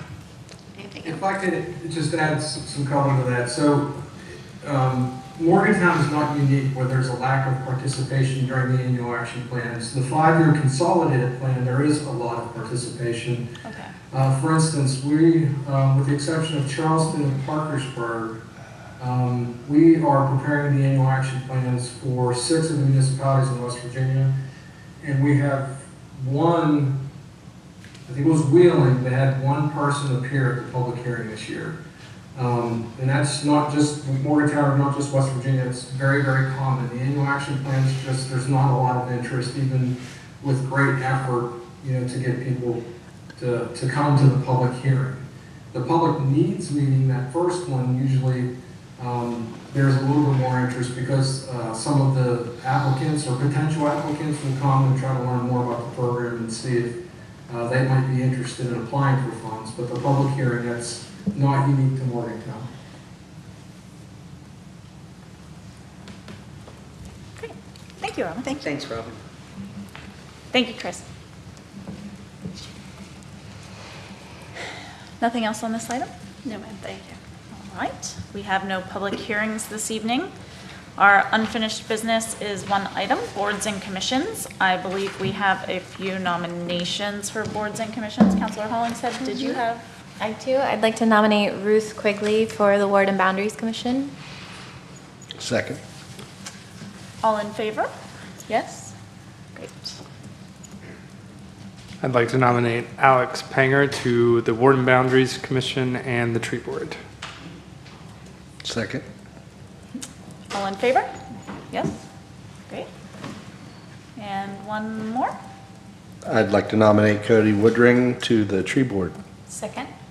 All right, all in favor? Yes? Great. We did not miss anyone, correct? Everyone's good? All right, we will move into our public portion, subject to rules established by council, adopted by resolution. Generally, you have 4 minutes to speak. Please approach the podium. State your name and address for the record, no personal attacks.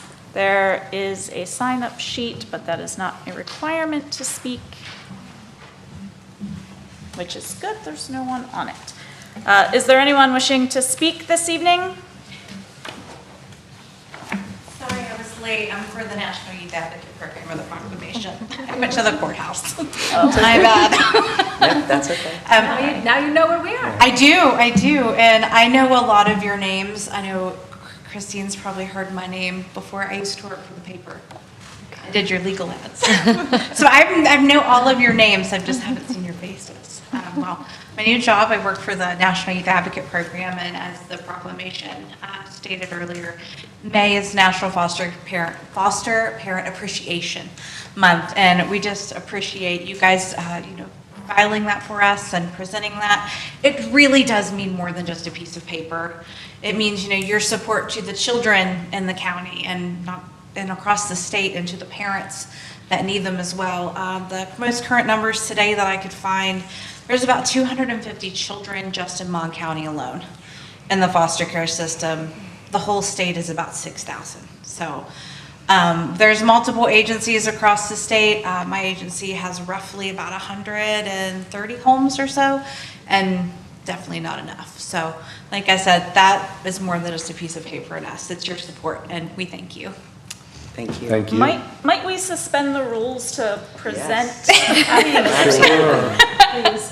And if you have a moment, if we could snap a picture real quick. Yep, we're right behind you. Wonderful. Could you do one with my phone as well? Sure, absolutely. Thank you. I appreciate it. Thank you.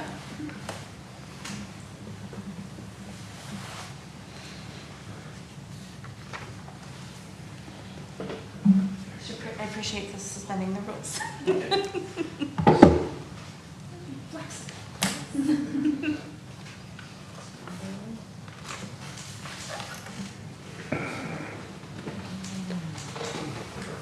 Thank you so much. Thank you so much, everyone. Have a good evening. Thank you. Thanks, Christine.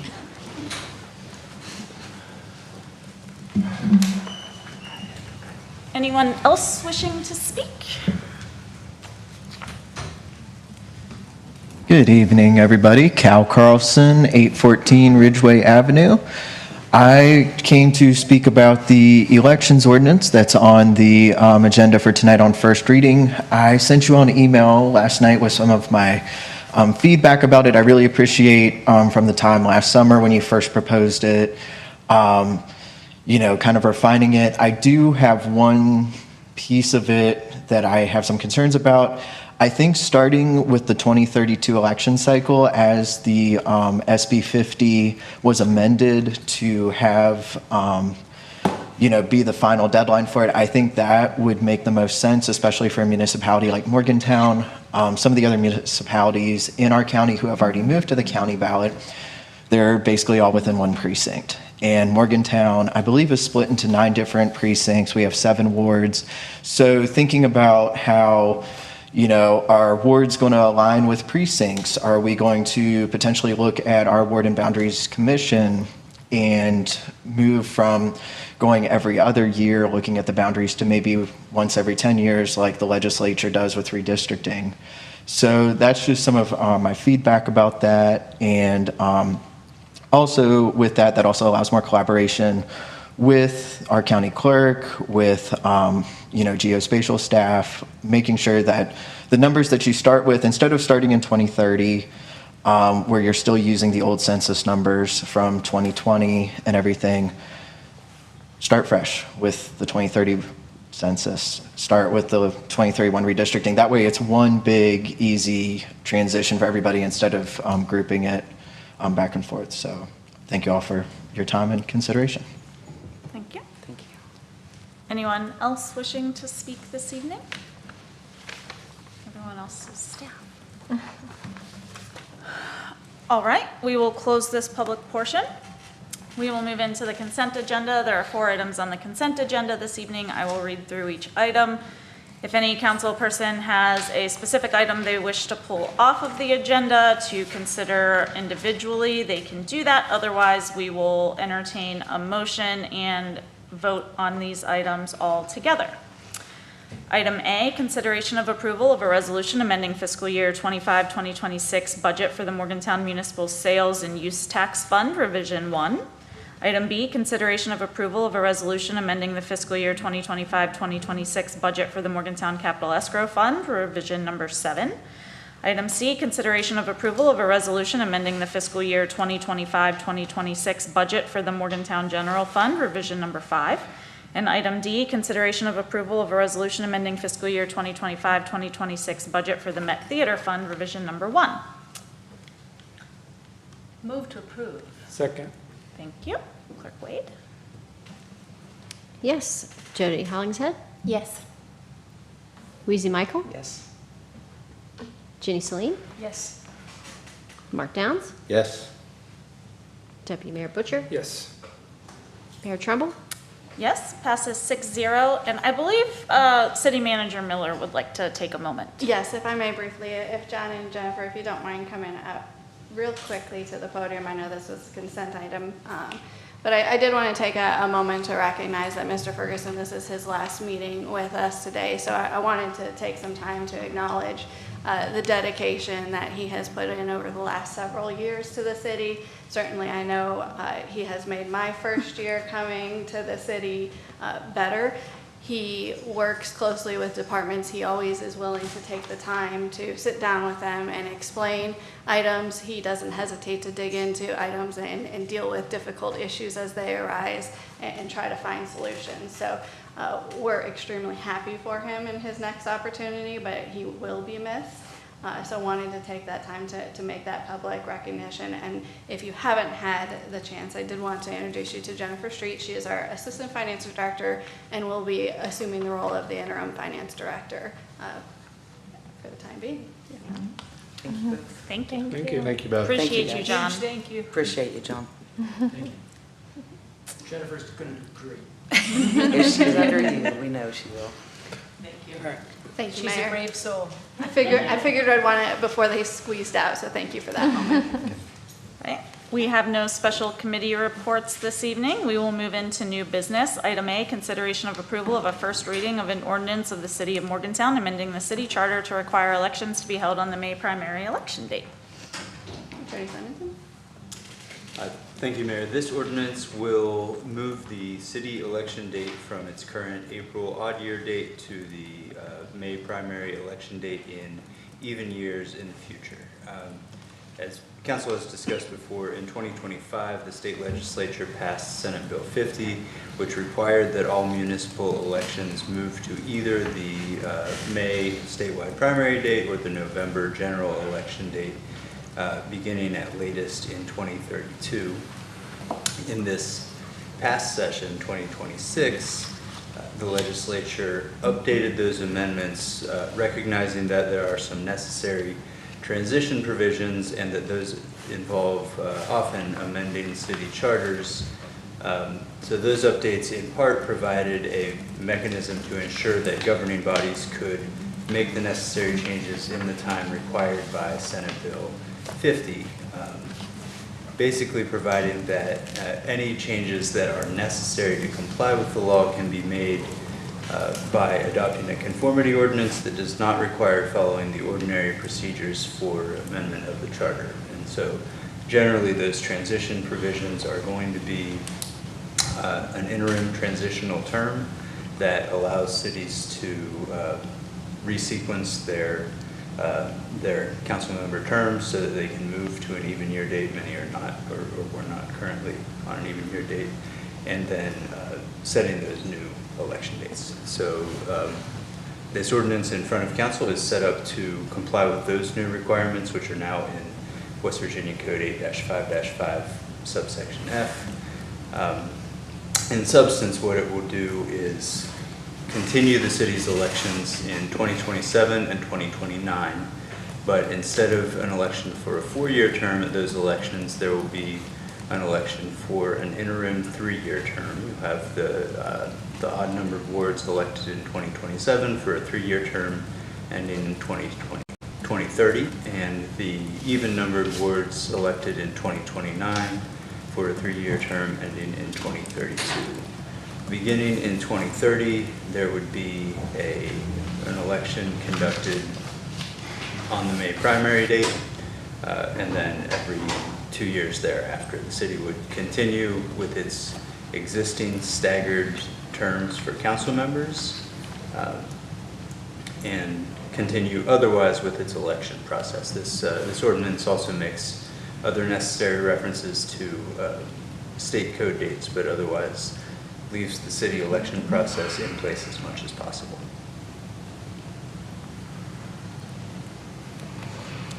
Questions for Attorney Simonson or motion?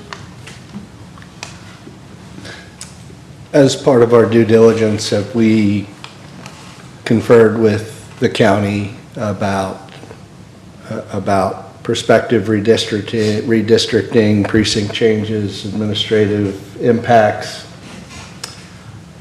We've provided the ordinance drafts to the county clerk, both previously when council was considering this as a charter amendment, and then recently when it's been reformatted as an ordinance change.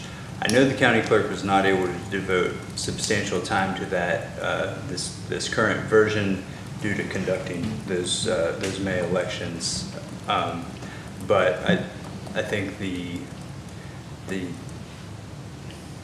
ward boundary provisions are a separate item from what the city is required to do to comply with the change in the state law.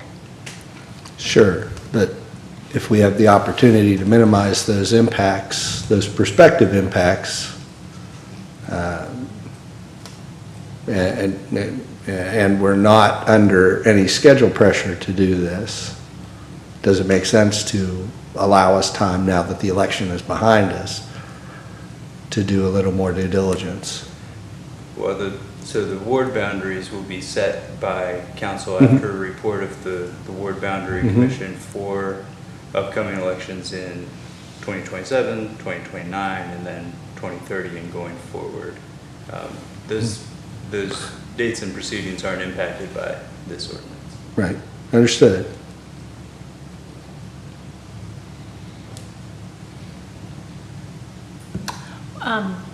Along the same lines, what would happen if we changed it one more term, or we postponed our date a little bit and emphasized that we wanted to have redistricting every 10 years with the census. So if the council wanted to change the ward boundary process, I believe you'd need to do that by a charter amendment under West Virginia Code 8-4-8, and you do have an option to do that by ordinance, but there's a separate process with public hearing notice for it. You couldn't use the process used to adopt this ordinance to make those changes because they're not necessary to make the changes required by Senate Bill 50.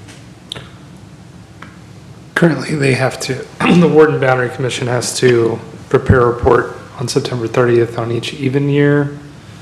Do we need to change that as well, given the changes we're making in this? I think it's probably going to be a good idea to do that. They're going to make that change for the upcoming election, but it probably makes sense to do it with fresher data as you switch to an even year term. Okay.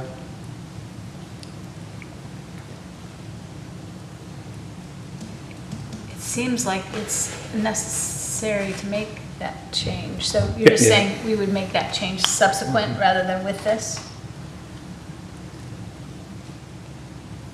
Yes, I mean, I think if you're going to change that part of your charter process, you probably need to follow a charter amendment process. Yeah, so we couldn't do it in the same bill because, we couldn't follow the same process.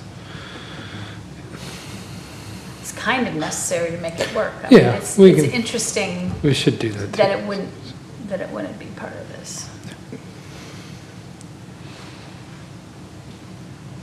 I know we have to do this, just. Yeah, and again, just, my preference would be that we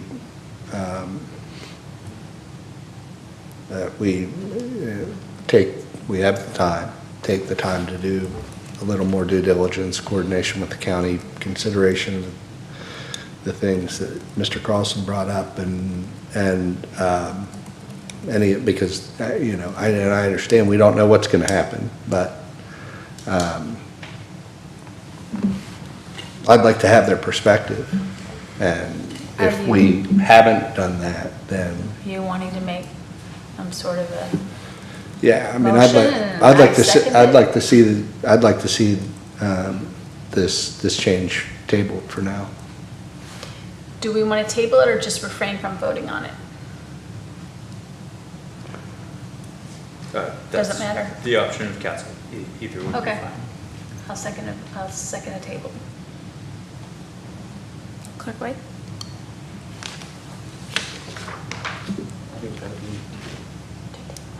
On the motion to table. Okay. Jody Hollingshead? Yes. Weezy Michael? Yes. Jenny Celine? Yes. Mark Downs? Yes. Deputy Mayor Butcher? No. Mayor Trumbull? No.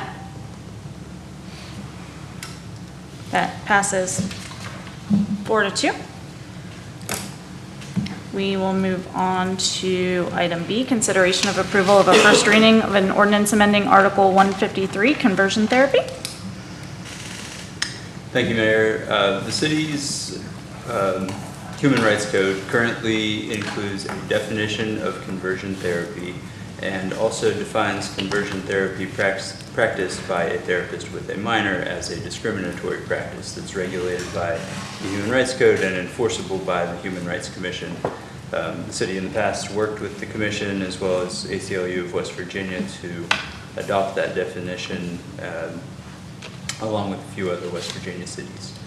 On March 31st, the Supreme Court of the United States issued its opinion in Childs v. Salazar. That was a challenge by a therapist in Colorado to a similar statute regulating the practice of therapy in Colorado that prohibited conversion therapy. The court opined in brief that the ordinance regulated talk therapy in a way that violated the First Amendment. They described the ordinance as engaging in viewpoint discrimination and directed that it is subject to the strict scrutiny standard, whereas many jurisdictions that adopted these ordinances believe they were within a traditional line of regulation of medical practices. The city has, since that decision, received a letter from the Attorney General's office asking about its response to the decision.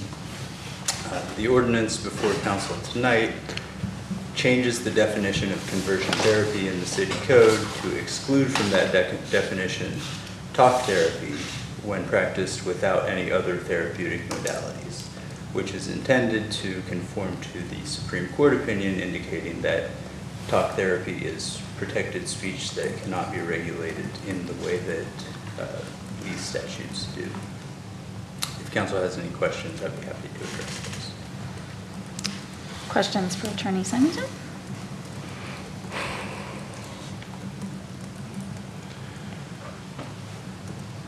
Is there a motion? Move to approve. Second. Thank you. Further discussion? So I think we've all had some discussion about different changes that we could make here. I think we're open to what changes could be made here, but we haven't been presented with a viable option other than this. And so I think that by making the change that we're making, we're not completely undoing what we've done in the past, but we're trying to conform with the law. I don't think there's much else to say about that. It's pretty straightforward. It's pretty straightforward there. But, you know, let's be clear about this. We are a safe and welcoming city. Thank you. And this is the same with this council. So nothing will ever change that. So I just wanted to make that very clear. So that's all I have to say about this. I think two ways. I think we would all find this practice abhorrent. Yeah, absolutely. Just to say that out loud. Clerk Wade? Yes, Jody Hollingshead. Begrudgingly, yes. Weezy Michael. Yes, begrudgingly as well. Jenny Celine. Begrudgingly, yes, as well. Mark Downs. Yes. Deputy Mayor Butcher. Yes. Mayor Trumbull. Yes. Passes 6-0. City Manager's report? Yes, thank you, Mayor. Just as we look forward, a reminder, we do have our upcoming next workshop next week. So to run through that, we at 6 p.m. will have a public input session on economic development. We will then come into the City Council workshop where we will have follow-up dialogue related to the topic of fiscal sustainability, and we will introduce and talk about the topic of enhanced amenities. As we look further into June, the next topic that will be up for discussion will be related to increased interconnectivity. So certainly as topics start to formulate on those items, feel free to share those and we can begin to get some information on that. I do anticipate, and I thank the council for the open dialogue, as we know that we were testing out this new process and what that looks like, and so I anticipate bringing back in June an opportunity for council to provide feedback on how the process has gone so far and how we may want to pivot or adjust further for future workshops. So I appreciate everybody's flexibility as we are feeling out what the new process is going to look like together. As a reminder, offices are closed on Monday, May 25th in observance of Memorial Day. And I do want to highlight that we do have another meeting scheduled with the DOH next week. So we continue to try to increase the dialogue related to that partnership with the DOH. So that concludes my report. Thank you. City Clerk? Yes, Mayor. On the topic of elections, I know that I sent you all some invites. I know we have a year until our next election, but we're starting that process and scheduling the dates of the ballot draw and all of those things, the public We're going to need a new calendar. So as we continue to schedule those, and we'll put those on your calendar so you have them way in ahead of time. That concludes my report. Thank you. City Attorney? Thank you, Mayor. City Council has been discussing business improvement districts as part of its fiscal sustainability options. I'll have a summary of the state law requirements and options for those out to you in city management for a guide in your future use coming forward soon. On a staff level, we've also begun talking about setting up recurring training sessions for our staff and our board and commission members. Would also be available to council members who might want to attend, so we'll provide some more information on those to you as well. That's all I have to report. Thank you. Council members? First, I wanted to say congratulations, obviously, to all the graduates this past weekend. It's been a very long weekend. We had about 3,600 students, I believe, that walked at the university this week. I was unable to attend the lighting of the towers because of my work schedule this weekend. So I wanted to thank Councilor Sleen for showing up for that. I also want to thank City Manager for stepping in my place for our health and wellness event we held at the church in Westover. We just did, we met with some doctors and a couple of our health and wellness did a wellness check on the congregation and blood pressure, things like that. So it went very, very well. And I'm just so proud of our health and wellness group. They're a very good bunch of people. And I think that's all I really have to say today. Thank you. I was out of town for our last meeting, so I have a handful of things, but I'll try to keep it brief. I was out of town for City Clerk Appreciation Week, so I wanted to say thank you so much to both our clerk and deputy clerk. You've been so welcoming and helpful as I navigate my first term, and I just really appreciate that. Regarding the MUB presentations tonight, I just want to state that the impact on ratepayers is a priority of mine, and I think all of ours. And hello, Councilor Abukanum. And that we intend to dig deep and prioritize keeping the increases as low as possible. Some fun things I've gotten to do over the last several weeks. I had the honor of speaking to several different classrooms, a couple college classrooms, and one at MHS. About civic engagement and problem solving at the municipal level. And that is so fun and such an unexpectedly enjoyable part of this seat. And I appreciate the opportunity to connect with students at all levels. Let's see, the day before Mother's Day was a big day downtown. It was the Spring Arts Walk and the Downtown Dash. I spent the afternoon downtown with friends, shopping, looking at all the art. It was a really wonderful event. It was well done, so I wanted to thank Main Street Morgantown, our dedicated staff, and the downtown merchants that made that day really alive and special. That's what I asked for Mother's Day, was a day downtown without my children. Let's see. I did participate in an event with elementary school students for Bridging Innovation Week, which was at the beginning of the month. We invented a machine that helps you get your snacks from the table without getting up, with a young woman who was so fun to work with and so creative and inventive. And again, yet another way I got to connect with students. And lastly, I just want to reiterate Councilor Michael's comments that Morgantown remains committed to being a safe city for everyone in the LGBTQIA+ community. We're in a difficult position, and like Councilor Butcher said, all of us find this practice abhorrent. And also, if you have any questions about the Supreme Court ruling and how that impacts policy at the municipal level, we're all happy to answer those questions. That is all I have. Thank you. I've been enjoying the farmers market back in the Morgantown Marketplace this spring, Saturdays, and I'm just wanting to point out that there are variety of mushrooms and vegetables and bedding plants and kombucha and baked goods and pepperoni rolls and grains and honey. And it's interesting what you can do with a pepperoni roll to kind of vegetable it up. So I buy sprouts, and then we slice the pepperoni roll down the center and corrupt it with some vegetable matter. And it's all lovely. Also, I did attend the lighting of the water tower at the top of Evansdale campus.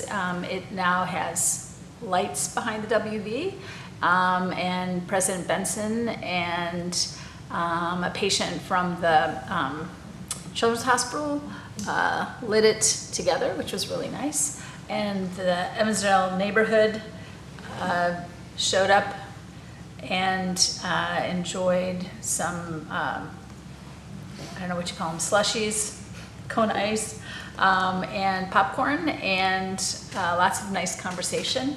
And the lights will be, the lights can be changed, so they can be gold, can be blue, can be white. It can be other colors like red, but they say that it's not likely to be red very often. So they decided that it would, right now, I think it's on gold, and it'll stay on gold for a while until they figure out how to make it so that it can change in some kind of a pattern when they feel like it. But anyway, for right now, it's gold behind the WV, the blue WV that's up there. And, oh, Suncrest neighborhood is having a picnic, and it happens every year on Memorial Day weekend on the Sunday, which I believe is the 24th. And it's from 4:30 to 7:30, and there are some children's activities. It's like a street fair. It's on Fair Lawns, and it's there's going to be a steel drum band, and it's potluck. 4:30 to 7:30. Wait, It's very nice. I brought this for you.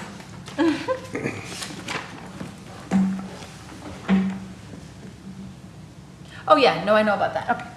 But that's not till June, so Evansdale has a picnic also, and that will be June 7th, and we will talk about that next time. You're talking about Suncrest picnic made me remember, oh wait, that's in my bag for Yes. Well, thank you. Yes. Councilor Dale. Thanks. So with Memorial Day coming up, I just want to take the opportunity to thank all of our veterans for their service. I also want to publicly thank Senators Capito and Justice for putting forward their generous community project funding requests for the airport and a runway extension. It's just so important to our community. It supports our, really foundational to our long-term economic growth, and one of the few things that can raise our economic ceiling. So appreciate them advocating so hard for that. Thanks to the MUB folks that showed up tonight and their diligence. That was willing to ask questions. And yeah, their willingness to answer questions and provide data. That was quite a presentation and Q&A session. It's nice of you to release them early prior to executive session. So, there are plenty more questions, and there will be plenty more follow-up. I think, as Councilor Hollingshead said, our ratepayers are you know, of high importance and consideration for looking out for their best interest, especially in these times. I mean, when utility rates are going crazy in West Virginia, I think, you know, I really regret that we are where we are right now, because, you know, we don't have any good choices here because of the state of our infrastructure, but we're going to work through it, and we're going to do our best to look out for those folks. Greenmont Neighborhood Association has a subcommittee that's been working on a business overlay, and we started that work a couple years ago, and then there were some transitions in the neighborhood association and some transitions within development services, and but we've got it going again. And we had a great first meeting this week, and I'm really optimistic about what we're going to turn out. It's really important to me because Greenmont is one of our neighborhoods has the highest concentration of neighborhood businesses, and it's one of the reasons I love it so much. But I think that those neighborhood businesses that are useful to the neighborhood make for stronger neighborhoods.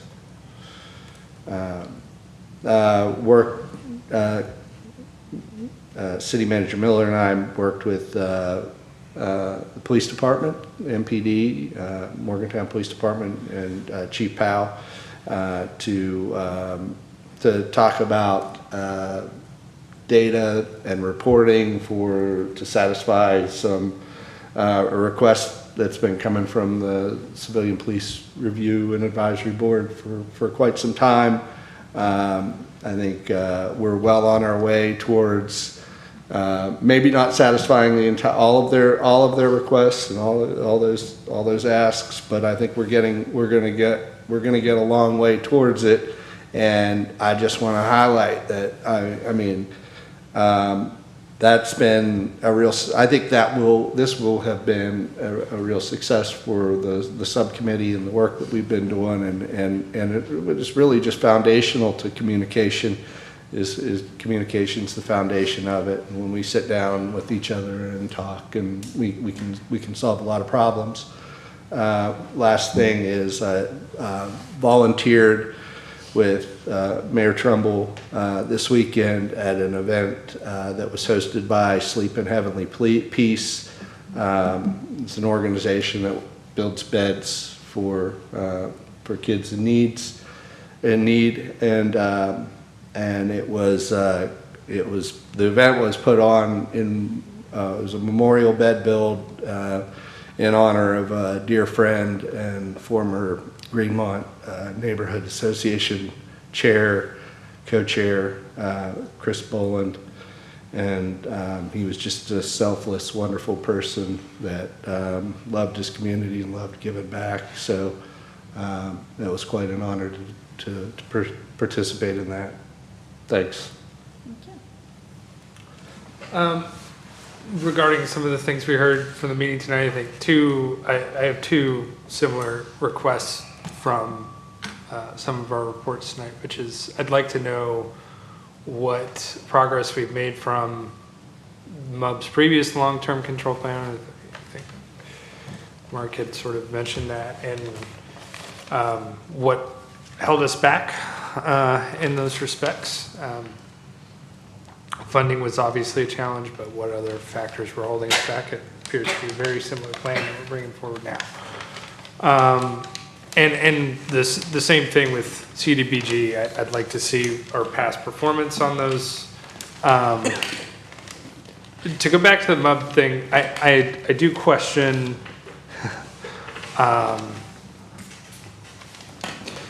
the hiring of consultants for a new plan that is the same as our old plan that is 24 years old. In terms of CDBG, I would like to see what our past performance is on that. And I know we had some timeliness issues with it previously. They see what led to that and just have a fuller picture on how the performance of that goes. Lastly, I just want to thank City Manager for taking care of an issue I think a bunch of us were involved in terms of getting a fencing issue resolved. But I think you may want to hold off on that. I'm still working on it today. I think that's again something that we need to try to avoid these situations coming up in the first place. That'll conclude my report. And I'm not aware of the situation. Right. Councilor Vagana, would you like to give a report? Sure. I apologize for being late. I was at the high school senior awards night. Saw, I guess now retired Fire Chief Chuck. What's the last name of him? I just call him Chuck. Chuck Campbell. Thank you. Captain Campbell, Captain not Campbell. Chief. The Chief Chief's is over here. here. I apologize. I'm sorry. It's been a long night. Because they gave out so many awards. That being one of them, the scholarship money, as well as I believe our police department had a scholarship award. The YCF gave out several $1,000s worth of awards. In the same vein of school, I don't know if I said it last time, but I did want to thank Shannon for coming and talking to my students in my marketing class about project events. It helped the kids with their presentations in terms of better understanding the information they need to be able to host an event and being able to apply it and see what that looks like in real time. I know I missed a lot of dialogue that went on. I'll watch the replay to make sure to catch up.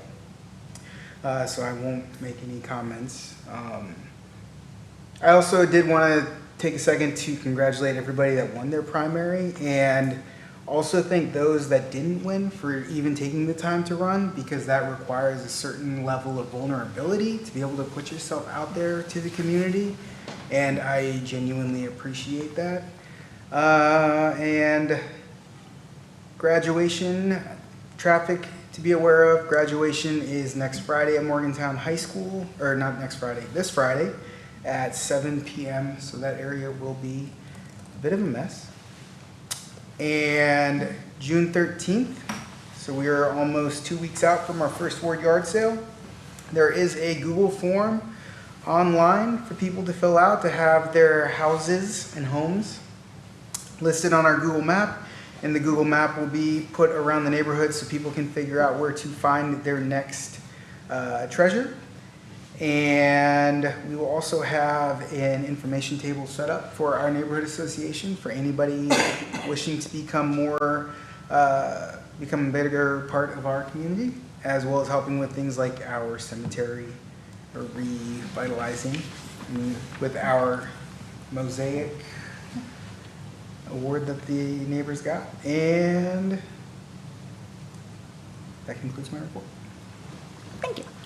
Just to follow up on the mosaic, and maybe it's a question in lieu of a report, will we be sending out guidance to the neighborhood associations who were awarded?